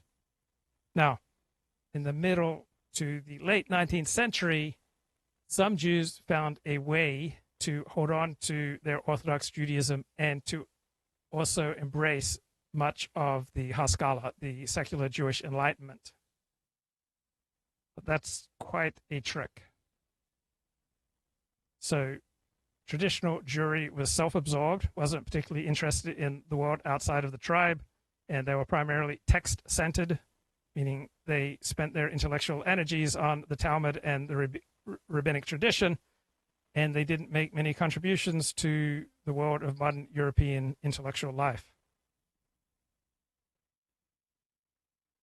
So Jews who emigrated to America in the late 19th century came from centers of economic, social, and intellectual crisis. Their experience of home, of Judaism, and of Jewishness was one of rupture, breakup, and discontent. They experienced Judaism as a limitation, a dullness, and a despair. So those Jews who were of intellectual bent were quite ready to adopt new views that would transform their father's culture and make it compatible with the modern world, or that would just dissolve that traditional Jewish culture altogether. And so they would stage their own conquest of the American Academy. They would leave their father's world, but often they would find their minds being so thoroughly formed by Jewish thought that a complete intellectual restructuring was not possible. So they would interpret Gentile culture and English literature and the idea of America to fit their own intellectual grammar. So there was an encounter between these Jewish minds and the dominant Anglo-Saxon idea of America. So they would grapple with American philosophy or literature. And you'll find traces in their work of a dual redefinition. They are embarked on a redefinition of Judaism and Jewishness, remodeled in the light of an Anglo-Saxon conception of America. At the same time, they would reinterpret America to accommodate their Jewish intellectual grammar. So you see this particularly in the work of Leo Strauss. What essentially explains the work of Leo Strauss is that he wants to create a world that is friendly to Jews and Jewish nationalism, and he wants to limit the nationalisms of non-Jews to ensure that they are not unfriendly to Jews. And so who the hell are the West Coast Straussians? Right. Like the East Coast Straussians, right, in theory, they are neocons. But in practice, they tend to be quite populist and Trumpian, the West Coast Straussians, who are primarily based at Hillsdale University and at Claremont University in Southern California. Brian McClanahan is a big believer in federalism, a big believer in states' rights. He is a historian, and he is a contributor to Chronicles magazine, the primary intellectual journey for paleocons such as Paul Gottfried. So Brian McClanahan has frequently clashed with Yoram Hazony, with Michael Anton, with the West Coast Straussians, with Claremont University. Here's a video he did 2 years ago. Very long expose on the Claremont Institute in the New York Times. And as I've said before, I subscribe to the New York Times, so you don't have to. But somebody sent this to me. I hadn't read it yet, but I sat down and read the piece, and I found it fascinating. First of all, the Claremont Institute is getting a lot of publicity because of its association with Donald Trump, right? The Trump administration. Of course, Michael Anton was in the Trump administration. He wrote the Flight 93 election book, and he's become very much of a darling on the conservative. And Anton's also in the new administration, along with Julie Hartman. Conservative circuit. And everyone knows, if you've listened to the show for some time, Anton and I had it out in Chronicles magazine last year about the meaning of American conservatism in some ways. Now, all of the Claremonters, for the most part, are very much opposed to the Southern tradition. They think it's the antithesis of America. They really do. I mean, this is... So Brian McClanahan is a big fan of John Calhoun, who was a prominent intellectual and politician in America's South prior to the Civil War. This is the basis of their political philosophy. The Southern tradition is the antithesis of America. Anton himself has spelled this out very clearly when he tries to persuade conservatives to distance themselves from John C. Calhoun, because Calhoun is somehow anti-American. Now, the Bob Elder book, Calhoun, which is titled American Heretic, right, that's the original title, American Heretic, does essentially say that Calhoun is certainly American, but he is considered to be heretical, that there is something about Calhoun that's heretical in American society. That he wasn't really American, he was something else. And I think all of this goes back to the 1850s Republican Party. This is why by Christopher Caldwell about Robert. Okay, so I'm going to fast forward here through 15 minutes of talk about John Calhoun. It says Harry Jaffa died in January 2015 at 96 and didn't live to witness the rise of Donald Trump. An emotional debate has ensued as to how Jaffa, who continued to write and argue well into his 80s, might have reacted to the events of the last few years. This spring, one of Jaffa's sons, Philip, who is 70, emailed me. He is adamant that the Claremont Institute has turned against his father's teachings. He cited an essay by Christopher Caldwell about Robert E. Lee that the Claremont Review ran last spring, which called Lee, quote, the moral force of half the nation. Now, this is interesting because here is Philip Jaffa, Harry Jaffa's son, saying, no. I mean, Jaffa would not have liked Robert E. Lee. He's right about that. Look, Jaffa was a Lincolnian. Jaffa thought he was like Alan Gelzo. I mean, South bad, right? I mean, really, at the end of the day. Now, Jaffa and Bradford, Mel Bradford, had this long, ongoing debate about these things where Jaffa came up with this wacky idea that somehow equality is conservative. And this is where Bradford just took him to task. And Jaffa really had no response. In my opinion, Jaffa's response is milquetoast. It's ridiculous. Jaffa did support Mel Bradford for his appointment to the Reagan administration, while all the other neocons and Straussians jumped on Bradford and said he can't do it. And of course, Reagan withdrew the nomination, or the potential nomination. Jaffa did support Bradford. But, I mean, here's the thing. I don't think Jaffa would have supported any position that had Robert E. Lee as somewhat of a conservative. But Lee was conservative. Lee was. The whole Lee family was conservative. If you follow Hazoni's idea that the Federalists were all American conservatives, that's what Lee was. He was a Federalist. His father was Washington's right-hand man. His father was beaten up by Jeffersonians. And then had to go and convalesce somewhere just to try to regain his health after he was almost killed. So Lee would have represented everything about American conservatism. And he sided with Virginia. But you see, he's not a Lincolnian.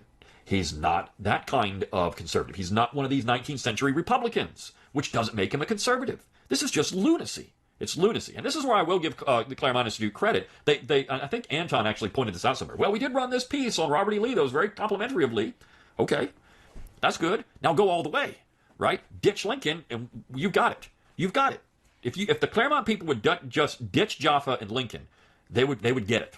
They would be on it, right? But they won't do it because they can't. Because they know that if they don't, this is where, the piece talks about how limited Claremont has been, and they figured out that, well, if we're Lincoln, we have Lincoln scholars. We're Lincoln. We're Declaration, Proposition H. All this, people won't be as suspicious about them.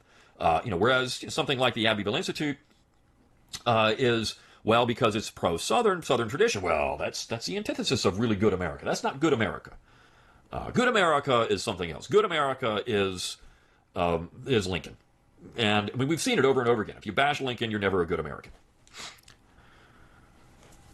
Philip noted that this directly contradicted his father's teachings to say that Lee represented the moral force of half the nation. I have come to watch the Claremont Institute embody the very thing that my father criticized in the conservative movement, Philip Jaffa told me when I spoke with him. This is entirely correct. I think Philip Jaffa is more in line with what Claremont really was, who Harry Jaffa was, than the people at Claremont. But see, they're hanging on to they're hanging on to Lincoln. They're hanging on to Lincoln, and they shouldn't. If they could ditch that, they would be on to something. Some of the most pointed criticisms of Claremont's recent prominence have come from scholars with similar backgrounds. Quote, I think there's a story here about the insularity of the conservative world, says Laura Field, a political philosopher and scholar in residence at American University, who has published several sharp critiques of Claremont over the last year in The Bulwark, a publication started by Never Trump conservatives. Claremont has been, quote, pretty much unchallenged by broader academia, Field told me, as many academics, liberals, but also other conservatives, tend to consider political engagement in general, and Claremont ideas and public manners in particular, beneath them. That's an important line. You see, anybody that's out there doing real work, that's beneath us. I don't want to comment on Claremont, that's beneath us. Or you can say I don't want to comment on the Abbeville Institute, that's beneath us. These people aren't real scholars, they're not academics, etc., etc. And I mean, this is where Claremont always operated on the fringes for years. Of course, you've got Hillsdale College, which, it's Straussian, except for a few good people there. There are some good people at Hillsdale. But, Larry Arnn is a Straussian of the Straussians. He is a Jaffite of the Jaffaites.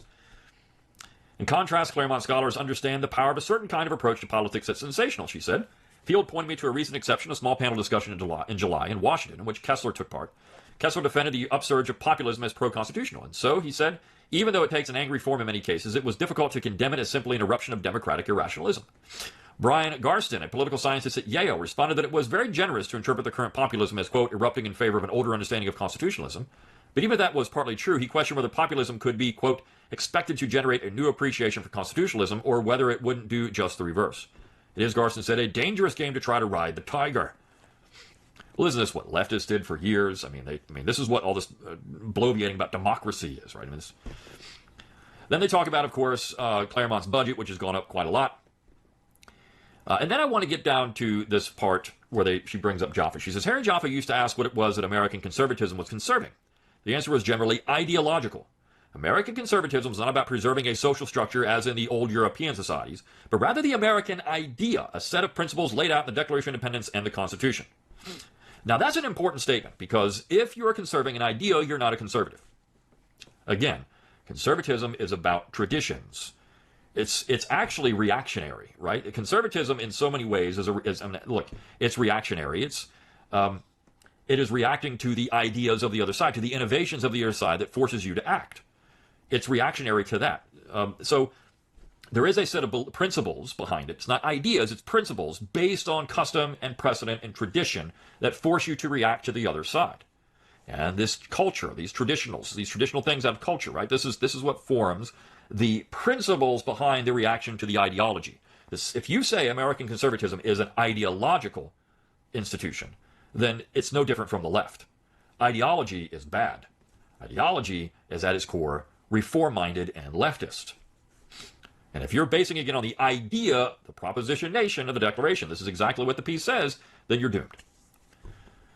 What appears unsettled at Claremont is the, quote, foggy question of whether or not a republic is too far gone to be conserved. And this is what William Vogeli, the senior editor, wrote in the spring issue. Quote, what would be the bigger mistake to keep fighting to preserve a republic that turns out to be beyond resuscitation, or to give up defending one whose vigor might be yet restored? So he comes down to the side of the central conservative impulse, which is that because valuable things are easy to break but hard to replace, every effort should be made to conserve them while they can be conserved. But he acknowledged that some of his younger colleagues appear ready to, quote, abandon conservatism for a counter-revolution in order to reestablish America's founding principles. Kessler was sanguine. We need a kind of revival of the spirit of constitutionalism, which will then have to be fought out through laws and lawsuits and all the normal daily give and take of politics, he said. That's what I'm in favor of, and it's moving in the right direction. So younger conservatives are to abandon conservatism. Well, they're not abandoning conservatism. They're abandoning ideology, which is what Claremont doesn't get, right? They're abandoning ideology in favor of traditions and trying to settle this in the courts. Or in other ways, right? Voting people out, getting the right people in who have the right traditions for your society. Tom Merrill of American University also studied Jaffa's work and believes there is much in his teachings to appeal to both liberals and conservatives. Aha! Yes, in fact, more liberals than conservatives, because Merrill is actually correct about this. I think the country is so divided right now that if you had a Republican candidate who was like, we messed up in a bunch of ways, we're mostly pretty good, I think that there would be a big middle lane. It would diffuse some of this anger. The American right at present, Merrill argued, was in need of guidance and leadership that did not come from the traditional establishment, which voters had rejected. There is a movement out there that isn't the Republican Party that needs people to speak for and sort of shape the message, he said. In the past, that had meant movement conservatives cordoning off the undemocratic, un-American elements of the far right. Claremont could have filled that role, he argued, but the central challenge facing the right is, can someone take those themes and articulate them in a grown-up way? Some of Claremont have expressed a desire to work with liberals, yet their strategy seems to suggest the opposite. When I asked Williams what Claremont's ideal future would look like, he cited the deconstruction of the administrative state. He told me recently that the June Supreme Court ruling constraining the EPA is a step in the right direction. I agree. And he would like to see Congress get back to the act of legislating. I disagree. Even though I agree that Congress is not doing its job, Congress doesn't need to legislate on a whole bunch of stuff. Instead of delegating rulemaking to bureaucracy, a long-term... So Brian McClanahan is not a nationalist. He's not a fan of American nationalism because he is such a states' rights federalist bloke. Right? He doesn't want the focus on the United States of America as a unitary entity. He wants the focus on the individual states, allowing for maximum of freedom for California and Arkansas and Arizona and Georgia. So he has a John Calhoun states' rights attitude. I don't think I'm terribly ideological. I'm aware of having a bunch of right-wing instincts, so I don't know as much about history as Brian McClanahan. I don't know as much as any of the people quoted in that New York Times article about the Claremont Institute, so I'm quite happy with American nationalism. I recognize the case to be made for states' rights, but I just don't think it's doable right now. So I think that the best thing that we can do to make our country a little better is to become a little bit more nationalist. So I'm broadly sympathetic to Donald Trump's program. I'm broadly sympathetic to MAGA, and I'm broadly sympathetic to right-wing impulses to, for example, more severely punish violent criminals than left-wing impulses. I am more sympathetic to right-wing impulses to limit immigration, to put American nationalist interest first rather than the interests of groups on the other side of the world. So we have genetic predispositions, not just to behavior and not just to a personality that is either outgoing or introverted. We also have genetic predispositions towards political impulses. And then we can build ideologies about those impulses. But the ideologies are just another layer built upon our predispositions. And so often we can have impulses that will serve us better than more thought through, rationalized responses. So you may have an impulse that right, this person is dangerous, even though you can't articulate it. Or you may believe that God loves you, even though you can't necessarily provide a strong rational or empirical case for that. So there are all sorts of beliefs that we have that you may not be terribly skilled at articulating, but they serve you. And we also have all sorts of emotions and impulses that we may not be able to rationalize and make a strong philosophical case for following, and yet following these emotions, following these predispositions, following these instincts, right, they serve us, and they often serve us better than the most profound philosophies.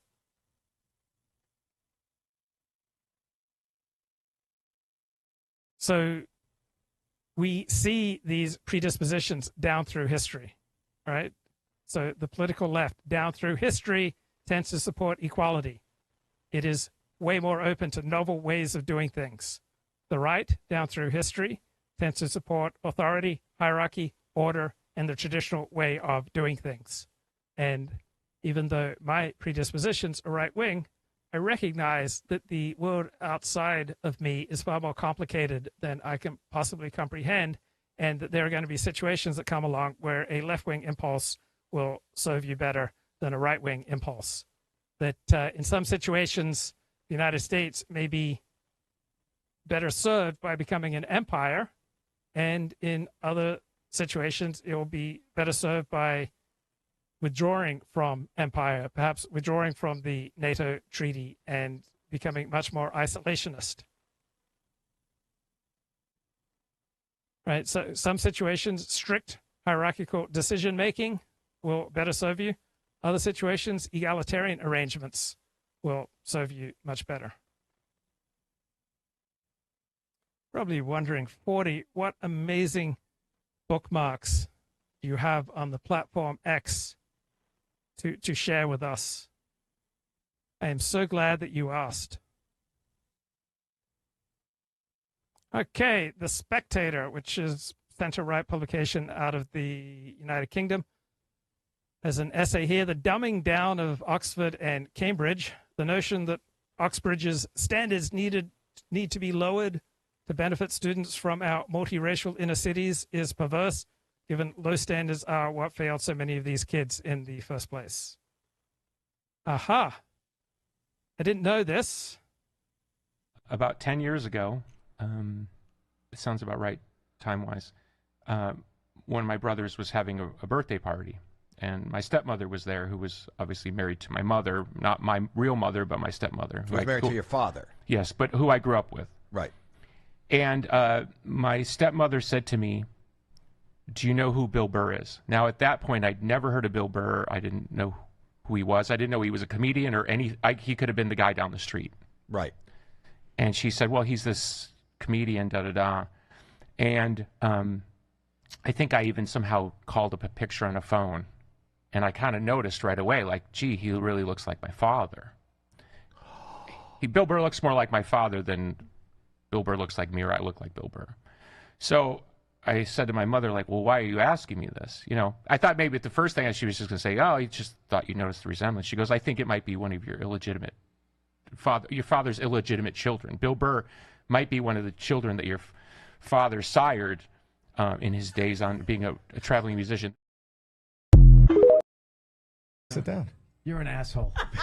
Billy Corgan. Billy Corgan. Yeah. I'm an asshole? Yeah, I thought this would be great to bring a family together. He didn't tell you. He told me you were totally cool with me coming. That's what he does.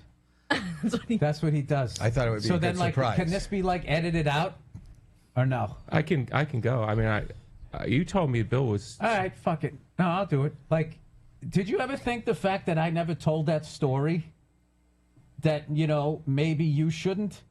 Did you ever, you know how many fucking, like, emails and crap that I got? Like, I sort of, like, went away from that. So let me just fill You know? in. Let me just fill in. Do we talk on a regular basis? We've never met. So Billy Corgan was nice enough on my podcast to talk about the fact that he told a story that he had never told before, that his father traveled. My stepmother said to me, "Do you know who Bill Burr is? Bill Burr might be one of the children that your father sired in his days on being a traveling musician." If you do the math, he was a piece of shit.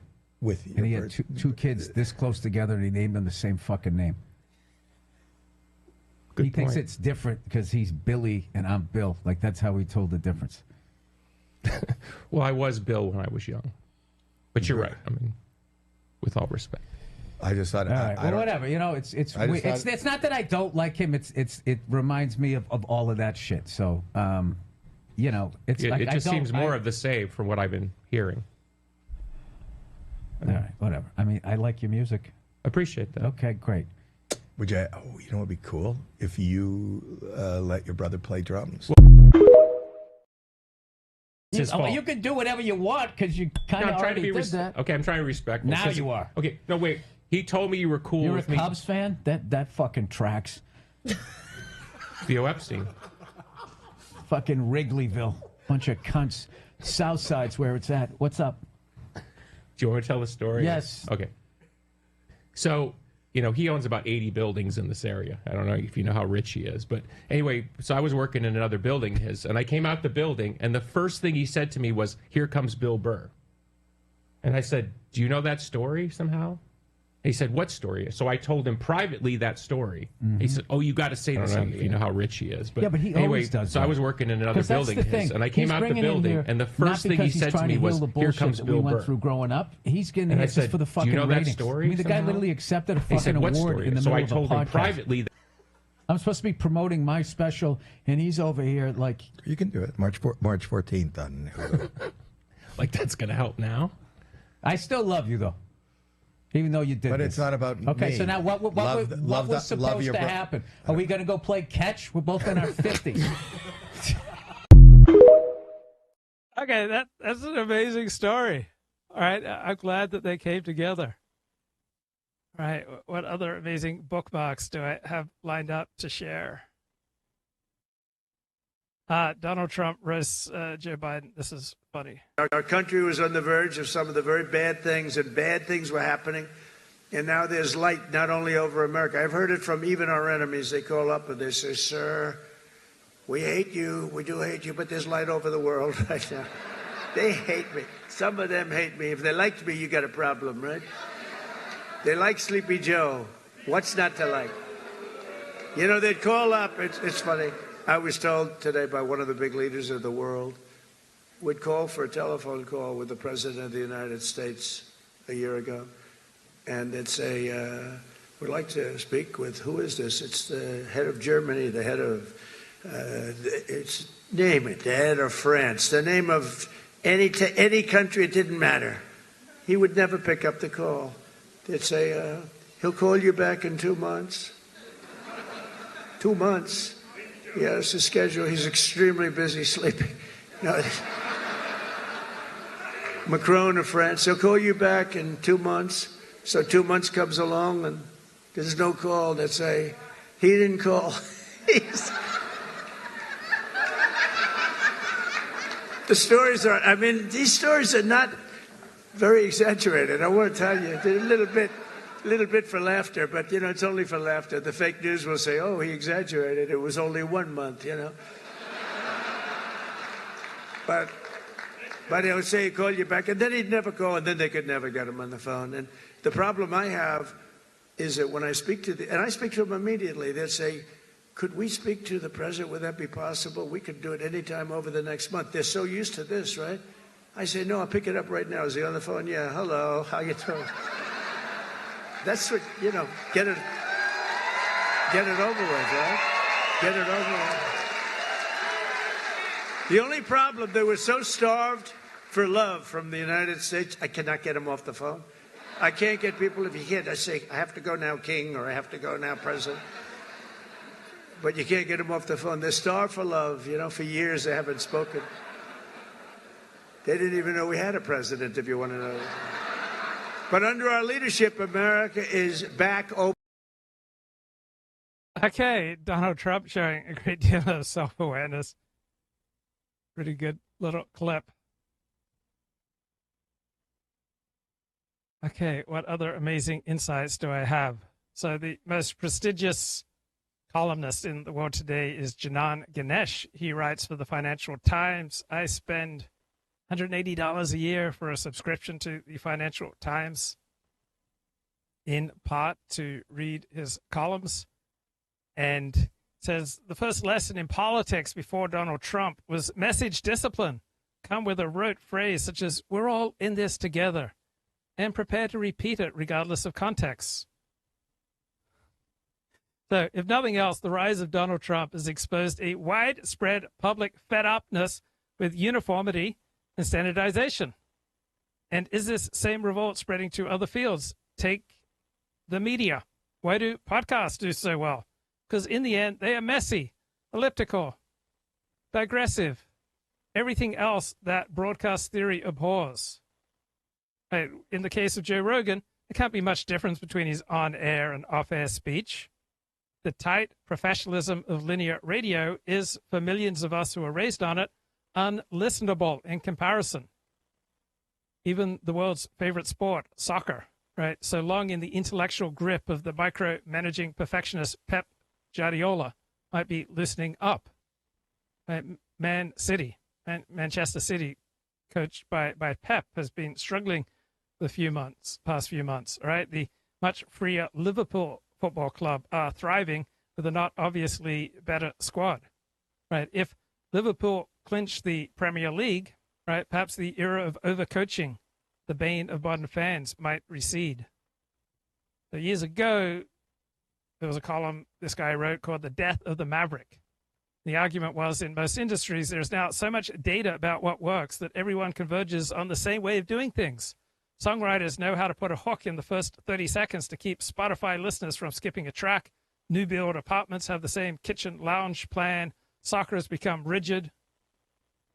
Watching Trump's distressingly effective inaugural speech, I nursed one consolation.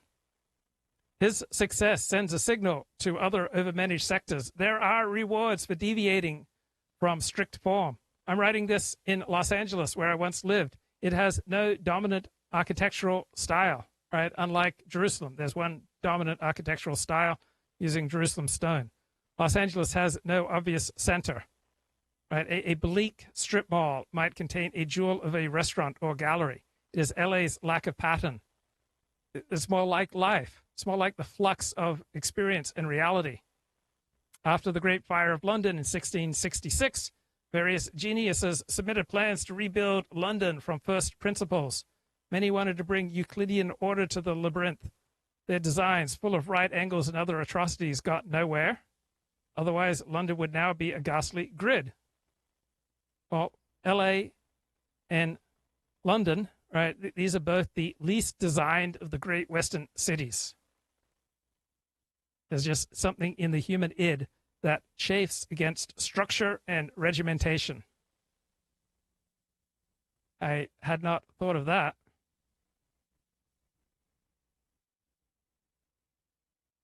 All right, this bloke, he got into West Coast Straussianism. That I got into West Coast Straussianism. And to be honest, it's quite an improbable thing to get into West Coast Straussianism, especially if you're like me and you didn't go to college, or rather, you started to go to college but you thought it was silly. So, laugh out loud. I know most viewers won't know what West Coast Straussianism is, or rather, maybe only people who have some idea would click on this video, but you know what I mean. So real quick, I'll explain what it is. Now, in general, Straussianism, I characterize as the belief that #ancient Greek lives matter, right? Or it's the idea that classical thought is superior to modern thought, right? Now, these are just going to be real quick descriptions, should be discussed at length. This is just real quick. Now, there's the crisis of the Strauss divided, right? There's the East Coast, West Coast split, right? So East Coast Straussians believe that America is a product of modern thought. And, so they infer that America is low and base, right? So this video was published 7 years ago. Because classical thought is what is superior. But West Coast Straussians believe that America is, in fact, a product of classical thought, right? And I'm a West Coast Straussian. So classical thought, for me anyway, and I think this is a fair statement, especially revolves around Plato and Aristotle. And I had tried to get into Plato when I was young, and I failed. Right? I tried to read the Republic, and I was like, oh my gosh, this is brutal. I can't do this. I think I finished book 1, and I put it away. Right? And the reason for this especially was because I was into Mark Levin, the radio host. Right? I still like Mark Levin. I wish he would just Strauss it up already. But at the time, my favorite book on philosophy was his book, Meritopia. I still like that book, don't get me wrong. But it has like a Karl Popper-esque analysis of the Republic. Right? So, in other words, it presents Plato in a certain way as a totalitarian, right? As someone that, like why would you consider Plato other than to understand totalitarianism? So anyway, I have this friend. Here's where the story begins about how I got into West Coast Straussianism. I have a friend, Nick, right? And he's like a heavy metal guitar player, and the way that I put him is that he believes that Yngwie Malmsteen leads a sort of ideal life, right? It's sort of an exaggeration of what Nick is like, but I'll let you see the context here. It's a nice little speech by this really old man, Harry Jaffa. He's like the oldest man you'll ever see have a serious conversation. Play clip 1. And I have to say that I'm especially honored that we're joined by one of our nation's greatest thinkers and scholars, Dr. Harry Jaffa.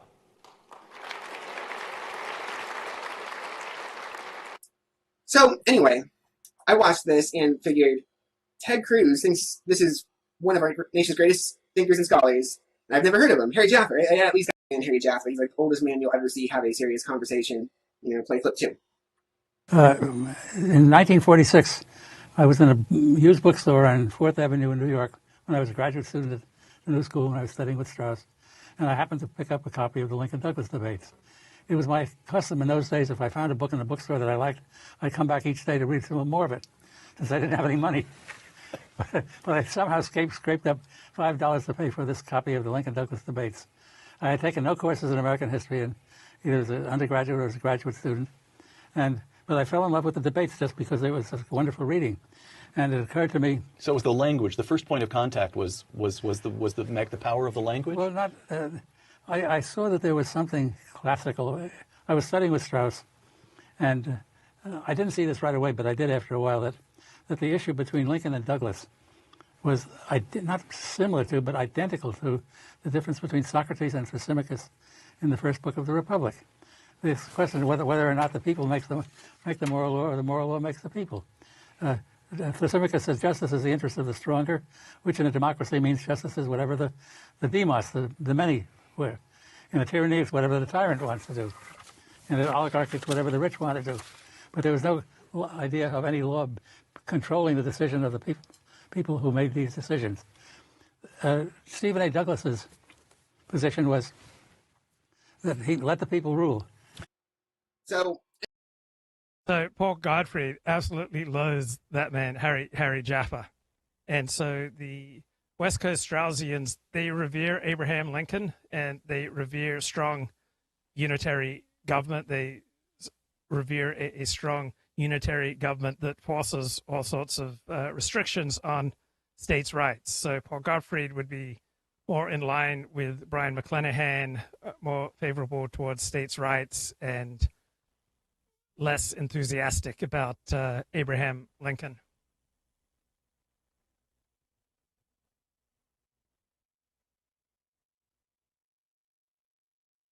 And the chat note, San Francisco is a grid. It was the 1906 earthquake and fire that broke the East Coast banks that caused the Federal Reserve to be conceived.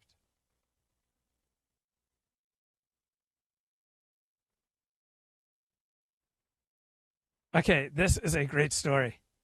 Left wing, angry, and fictitious. Fake harassment claim shakes German Greens. So what's useful to understand is what's the structure? What are the set of incentives that made something so ludicrous take place? So Stefan Gelbar was forced to step down from an election race following allegations from a non-existent woman. Right? How pathetic are Germany's Greens, and how pathetic is German culture and politics and journalism that this occurred.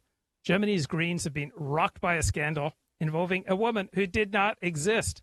Stefan Gelbar, a member of parliament from Berlin, was forced in December to withdraw from running for next month's federal elections after he faced accusations of sexual harassment. So the Biden administration put into place requirements that severely limit the rights of those accused of sexual misbehavior on college campuses. So the Trump regime reinstates the rights of those accused. So this guy, he was ruined by accusations of sexual harassment from a woman who did not exist.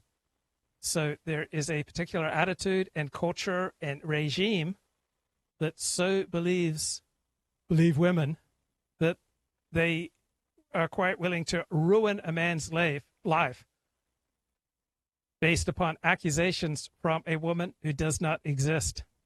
Right, Stefan protested his innocence, but he bowed to internal pressure to withdraw from the party's list of candidates, bringing his political career to a swift and inglorious end. But in a twist, the 48-year-old has emerged as an apparent victim of green-on-green skullduggery. The public broadcaster that first went public with the claims against him has admitted that the most serious accusation appeared to have come from someone who did not exist. It was a fake persona invented by a local Green official who on social media describes herself as autistic, left-wing, and chronically angry. And sad, this case has caused despair among women's rights campaigners who warn that the case undermines the credibility of real victims of sexual harassment. And it has been met with thinly veiled glee from political rivals who have long been rubbed up by what they see as the Greens' unbearable smugness. What an amazing story. Brother, or whatever you want to say, of emotivism, right? So presentism is an emotional way of looking at the past. It's based on preconceived modern notions of moral questions and applying them to the past because these make you feel better. And the right is just as guilty of this as the left, particularly the modern Straussians, the West Coast Straussians, the neoconservatives, and even if you might argue, and J.C. Merriam does in this piece, the new right, right? So I want to get into this because he talks about Hazony and also Adrian Vermeule, who is also a big intellectual figure now in the right.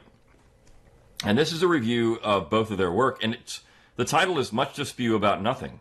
Much to Spew About Nothing. And it gets into this position where their major attack on emotivism or these other things is, or I should say originalism, is false. I mean, it's leading you down the wrong path. And so I want to read this because it's really good, and I think you're going to get something out of it too. So he says, the 2016 populist uprising against establishment conservatism generated an important shift in scholarly discourse on the conservative movement. A shift from whether the movement is succeeding to why it has failed. Now, that is an important point to make. The left seems to be winning all the time. So we're not talking about whether we're succeeding, but why we're failing. And so what is the root cause of that? Why are conservatives not being successful? This is the same question that Harry Jaffa essentially was asking in the 1970s when he postulated that equality is conservative. And I'll talk about equality coming up. I've got an article I want to go through with that too. But you see, Jaffa believed that conservatives were failing because the left had monopolized this term equality and weaponized it and used it to their advantage, really since Lincoln. But he didn't think that was leftist. He thought that was actually conservative, that Lincoln was a conservative. And so therefore, American equality is conservative. The Lincolnian view of America was conservative. not leftist. And essentially the idea was to take race off the table because of the emotional response to that particular issue. It's not logical. Attacking Confederate monuments, for example, or Confederate symbols is not logical. It's emotional. It's emotivism on display on a regular basis. That monument, the symbols, had nothing to do with anything. Right? They had nothing to do with anything that we've talked about in the last, say, decade. But because there is a powerful emotional response for some people, not a logical response, but an emotional response, it merits the discussion of taking these things down, which really solves nothing. I mean, has crime gotten any better? Well, no. Have policies gotten any better? Well, no. Has government gotten any better? No. Has the economy gotten any better? No. But we took down those monuments. You see, this is the emotional response. It means nothing. And so this is what Jaffa was trying to do. Well, we solve this emotional problem, and now we start talking about things logically. It becomes rational. All our discussions are rational. What they're missing is that at its core, in reality, modern leftism can never really be rational. It's almost always emotional. And that's a powerful thing. I mean, I'm not discounting this, how powerful that is. And what Trump started doing and what the right started doing in 2016 was using that to their advantage too. They're making emotional arguments. And it's not always a negative emotion. Sometimes it's a positive emotion. Sometimes it's laughing. Sometimes it's picking on the other side and making people laugh. That's an emotional response. Not logical, but emotional. And so Trump's willingness to go on the offensive on Twitter, for example, was funny. Right? It's funny. And so people gravitated towards that. It became an emotional response. So discussing why we're failing is a really interesting topic. As a result of this shift, a new scholarly industry has emerged around the following question. Why had the conservative movement, despite its institutional growth and the Republican Party's electoral success, managed to conserve so little of the American way of life? Why is it not conserving anything, really? Well, I think the answer is clearly emotion. Because when you talk about the old way of the American way of life, right, this is a traditional position. Some of that is related to logic. You start talking about fences, right? This is Chesterton's fence. You have a fence put up. It's there because of things that were done over time that proved the fence was necessary. But the emotional response is, I don't like the fence. The fence is doing something to harm me for whatever reason, at least rhetorically or emotionally. And so the fence has to be taken down. Not understanding the consequences of it. Not really caring about the consequences of it. The fence comes down, so what? We'll deal with the consequences later. And so conservatives fall in this trap too. They don't want to be bad guys. They don't want to hurt somebody's feelings. They don't want to do these things, right? We're dealing with toddlers in a lot of cases. You know, your toddler cries and throws a temper tantrum. Well, okay, you kind of give in and give them the toy. You just want them to stop crying. Well, that's exactly what's happened. You have people that are emotionally responding, like a toddler, to things that they shouldn't really respond to. And the right has just given in. They've taken up the fence. That's what happens. So he says, two scholars in particular, Adrian Vermeule and Yoram Hazony, have made new careers out of this question. Before the 2016 shift, both men were accomplished thinkers in their respective fields, but neither played a significant role in conservative discourse. Vermeule, a Harvard Law School professor, focused on executive power and administrative law, and Hazony, president of the Herzl Institute, wrote primarily on Israel and Zionism. Over the last several years, however, Vermeule and Hazony have become significant and arguably the most significant public intellectuals in the so-called New Right, with Vermeule leading the conservative movement against originalism and Hazony heading the controversial National Conservatism Conference. Their most recent books, Vermeule's Common Good Constitutionalism and Hazony's Conservatism, a Rediscovery, published within just a few months of each other, present their most sustained search for a solution to the failures of American conservatism. Now, I've talked about Common Good Constitutionalism on this podcast, and I've talked about Conservatism, a Rediscovery on this podcast, but I thought that this was a nice summary of these two things and why there's a problem with them. And there's a problem with both, particularly when you're talking about conserving anything in American society, because it operates from a position, both of them do, that the center, the nation state, the United States, is supreme, right? And there is a national American culture, which has never been true. They're ignoring all the arguments against centralized power that were issued in the early 19th century, not by leftists, but by conservatives. John Taylor of Caroline was not a leftist. He was a conservative. John Randolph of Roanoke was not a leftist. He was conservative. John C. Calhoun was not a leftist. He was a conservative. See, there's a problem with these people. And if you don't know what it is, it begins with an S and ends with a Y. Right? So see, it's an emotional response to these individuals, not a logical response, but an emotional response. We don't live in their America, but yet we can still learn from their positions. Thankfully, we don't live in a period of time where we have slavery, right? That's gone. But they still had a lot of valuable things to say about American society, what America was, what the founding meant, what American government was, and why it was important to have federalism, which of course is the core of originalism. Anyways, So Merriam says, both books have been reviewed in Law and Liberty symposia, so I will not be analyzing the books in depth here. Instead, I will be discussing how much these works have in common, both in terms of the problems they diagnose and the solutions they offer. Okay, so that's good. He's not going to focus on the books, but the two men and their solutions and how these are highly troubling or problematic for conservatism. We'll use that term, problematic, which is an academic term now. On the surface, Vermeule and Hizoni have almost nothing in common. Vermeule is a recent Catholic convert, rejects any affiliation with political conservatism, and specializes in legal theory and administrative law. Hizoni is an Israeli Orthodox Jew, has been an active participant in conservative politics, and is a political philosopher by training. Nevertheless, the recent books offer strikingly similar explanations of what is causing American political and social dysfunction. So, God forbid there's a comment in the chat, press F for slavery. Now, no matter how much you viscerally, emotionally, and morally hate slavery, I would think it would be worth considering what are the particular circumstances that gave rise to certain groups enslaving other groups, right? There are certain economies, there are certain situations in life where it seemed at the time that bringing in slaves was a great idea. For example, something about sugarcane or certain agricultural products that were developed in the South, such as cotton, are apparently particularly suited for slavery, while there are other forms of economic communities where slavery was not a good fit. So slavery was not present in the northern United States in the first half of the 19th century, to the best of my knowledge, or it wasn't important because the economy in the North was not benefited by having slaves. So even if you hate ethnic cleansing and genocide, it's worth asking what are the situations that make ethnic cleansing and genocide more likely to occur? When do powerful groups feel incentivized to enslave? When do powerful groups feel incentivized to engage in ethnic cleansing or genocide? For example, when you have two groups who hate each other fighting over one particular spot of land, such as the conflict between Jews and Palestinians, right? That kind of conflict tends to lead and tends to incentivize ethnic cleansing, if not genocide. So the South didn't adopt slavery and the North didn't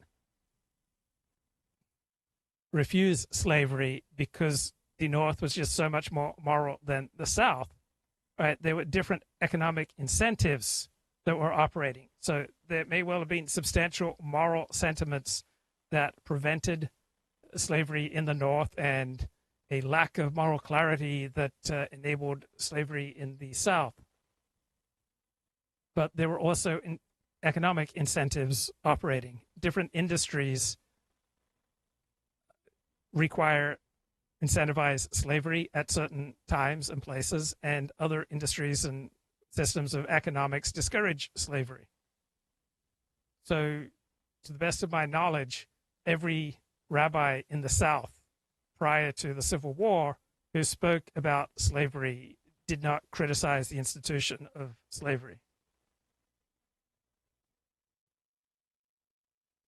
For both authors, the problem stems from our commitments to individual rights and disaggregated governance, and that these commitments work together in preventing us from making national policy on the basis of the common good. So what he's saying here, of course, is individual rights, individual liberty, which of course is a particular strain of American culture, generally coming from the South, and disaggregated governance, which is, of course, decentralization, make it hard to have a common good.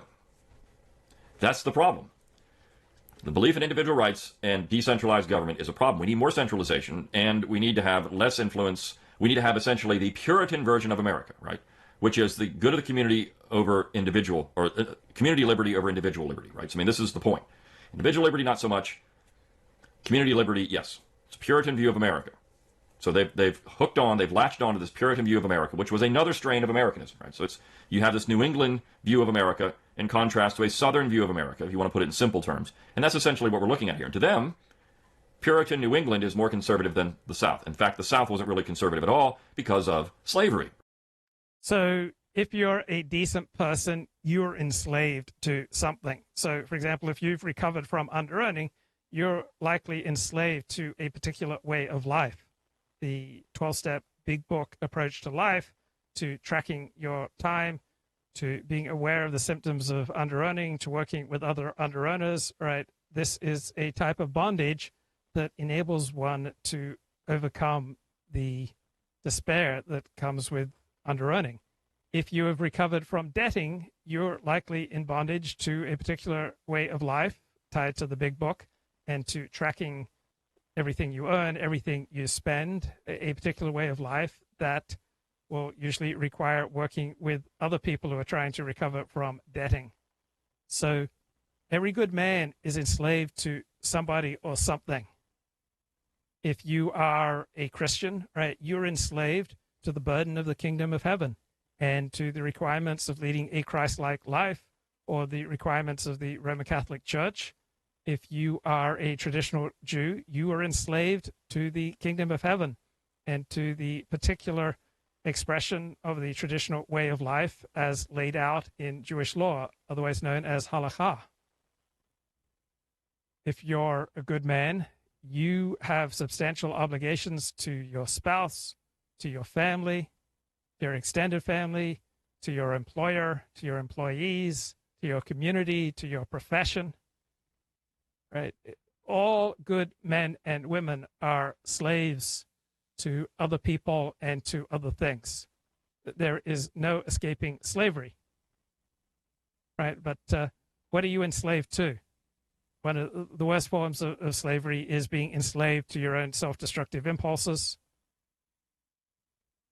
Now, being enslaved like blacks were in the South prior to the Civil War is not a type of life that I would ever want, or that I think that anyone listening to this would ever want. But on average, blacks in the South who were enslaved prior to the Civil War often had longer lifespans than some whites in Europe. Now, does that mean that their life of slavery was better than those whites who were not slaves in Europe but who had a shorter lifespan? No, but it is a consideration, right? The harshness of slavery depended on the slaveholder, right? Some slaveholders were horrible to their slaves. Others were quite generous to their slaves. And after the Civil War and after the end of slavery, right, that came with many problems, right? So in the South, right, there developed relations between blacks and whites where each side knew the other fairly intimately, and there were all sorts of strictures and rules that discouraged mixing. There were the Jim Crow traditions, for example. In the North, there were far fewer formal rules against mixing whites and blacks, but overall, whites and blacks in the North led as separate lives as possible. So simply ending slavery is obviously just not some one-size-fits-all automatic improvement in the lives of the enslaved. I would suspect that I would hope that the overwhelming majority of slaves who were freed went on to higher quality lives than they had when they were slaves. But for some people, I would expect that such a transition was jarring and frightening and anxiety-producing. Right? This goes back to Jaffa. Jaffa said slavery was not conservative. Equality was conservative. Okay? So but Calhoun stands up and says he's a conservative. The radical Republicans called the Northern Democrats conservatives. So what are we talking about here? You're saying that people weren't conservative, that would never classify themselves as conservative, are now conservatives, and the people that did classify themselves as conservatives are no longer conservative. Because somehow Lincoln's view of America is conservative because it attaches to Jefferson's line, we hold these truths to be self-evident that all men are created equal. We hold to the proposition of this, right? So you skip over that's somehow conservative and this other stuff isn't. Right? So again, the thorny issue for that. So I'm reading a terrific book. I'm rereading it. The most powerful court in the world is the history of the U.S. Supreme Court. And it's excellent in that it tries to understand various members of the Supreme Court and their rulings in their particular context. What were the incentives that they faced? So you may be appalled or ashamed filled with loathing and contempt for some of the historical rulings of the Supreme Court, but it's worth understanding the Supreme Court at its particular time, in its particular context. When I look back on my life and see many things that I've said and done, I feel ashamed. I feel embarrassed. I don't want you to know about it. But at the time, I was doing the best I could with the tools that I had at my availability. I was reacting to the forces that were driving me and the incentives around me. So I find if I want to understand, I have to let go of the need to judge. And when I'm in simply a state of awareness, that I tend to carry with me considerably reduced levels of muscular tension, that I have much more freedom in my movement, in my breathing, that I tend to operate more effectively and efficiently. So the NFC Championship is about to start. And so I must say goodbye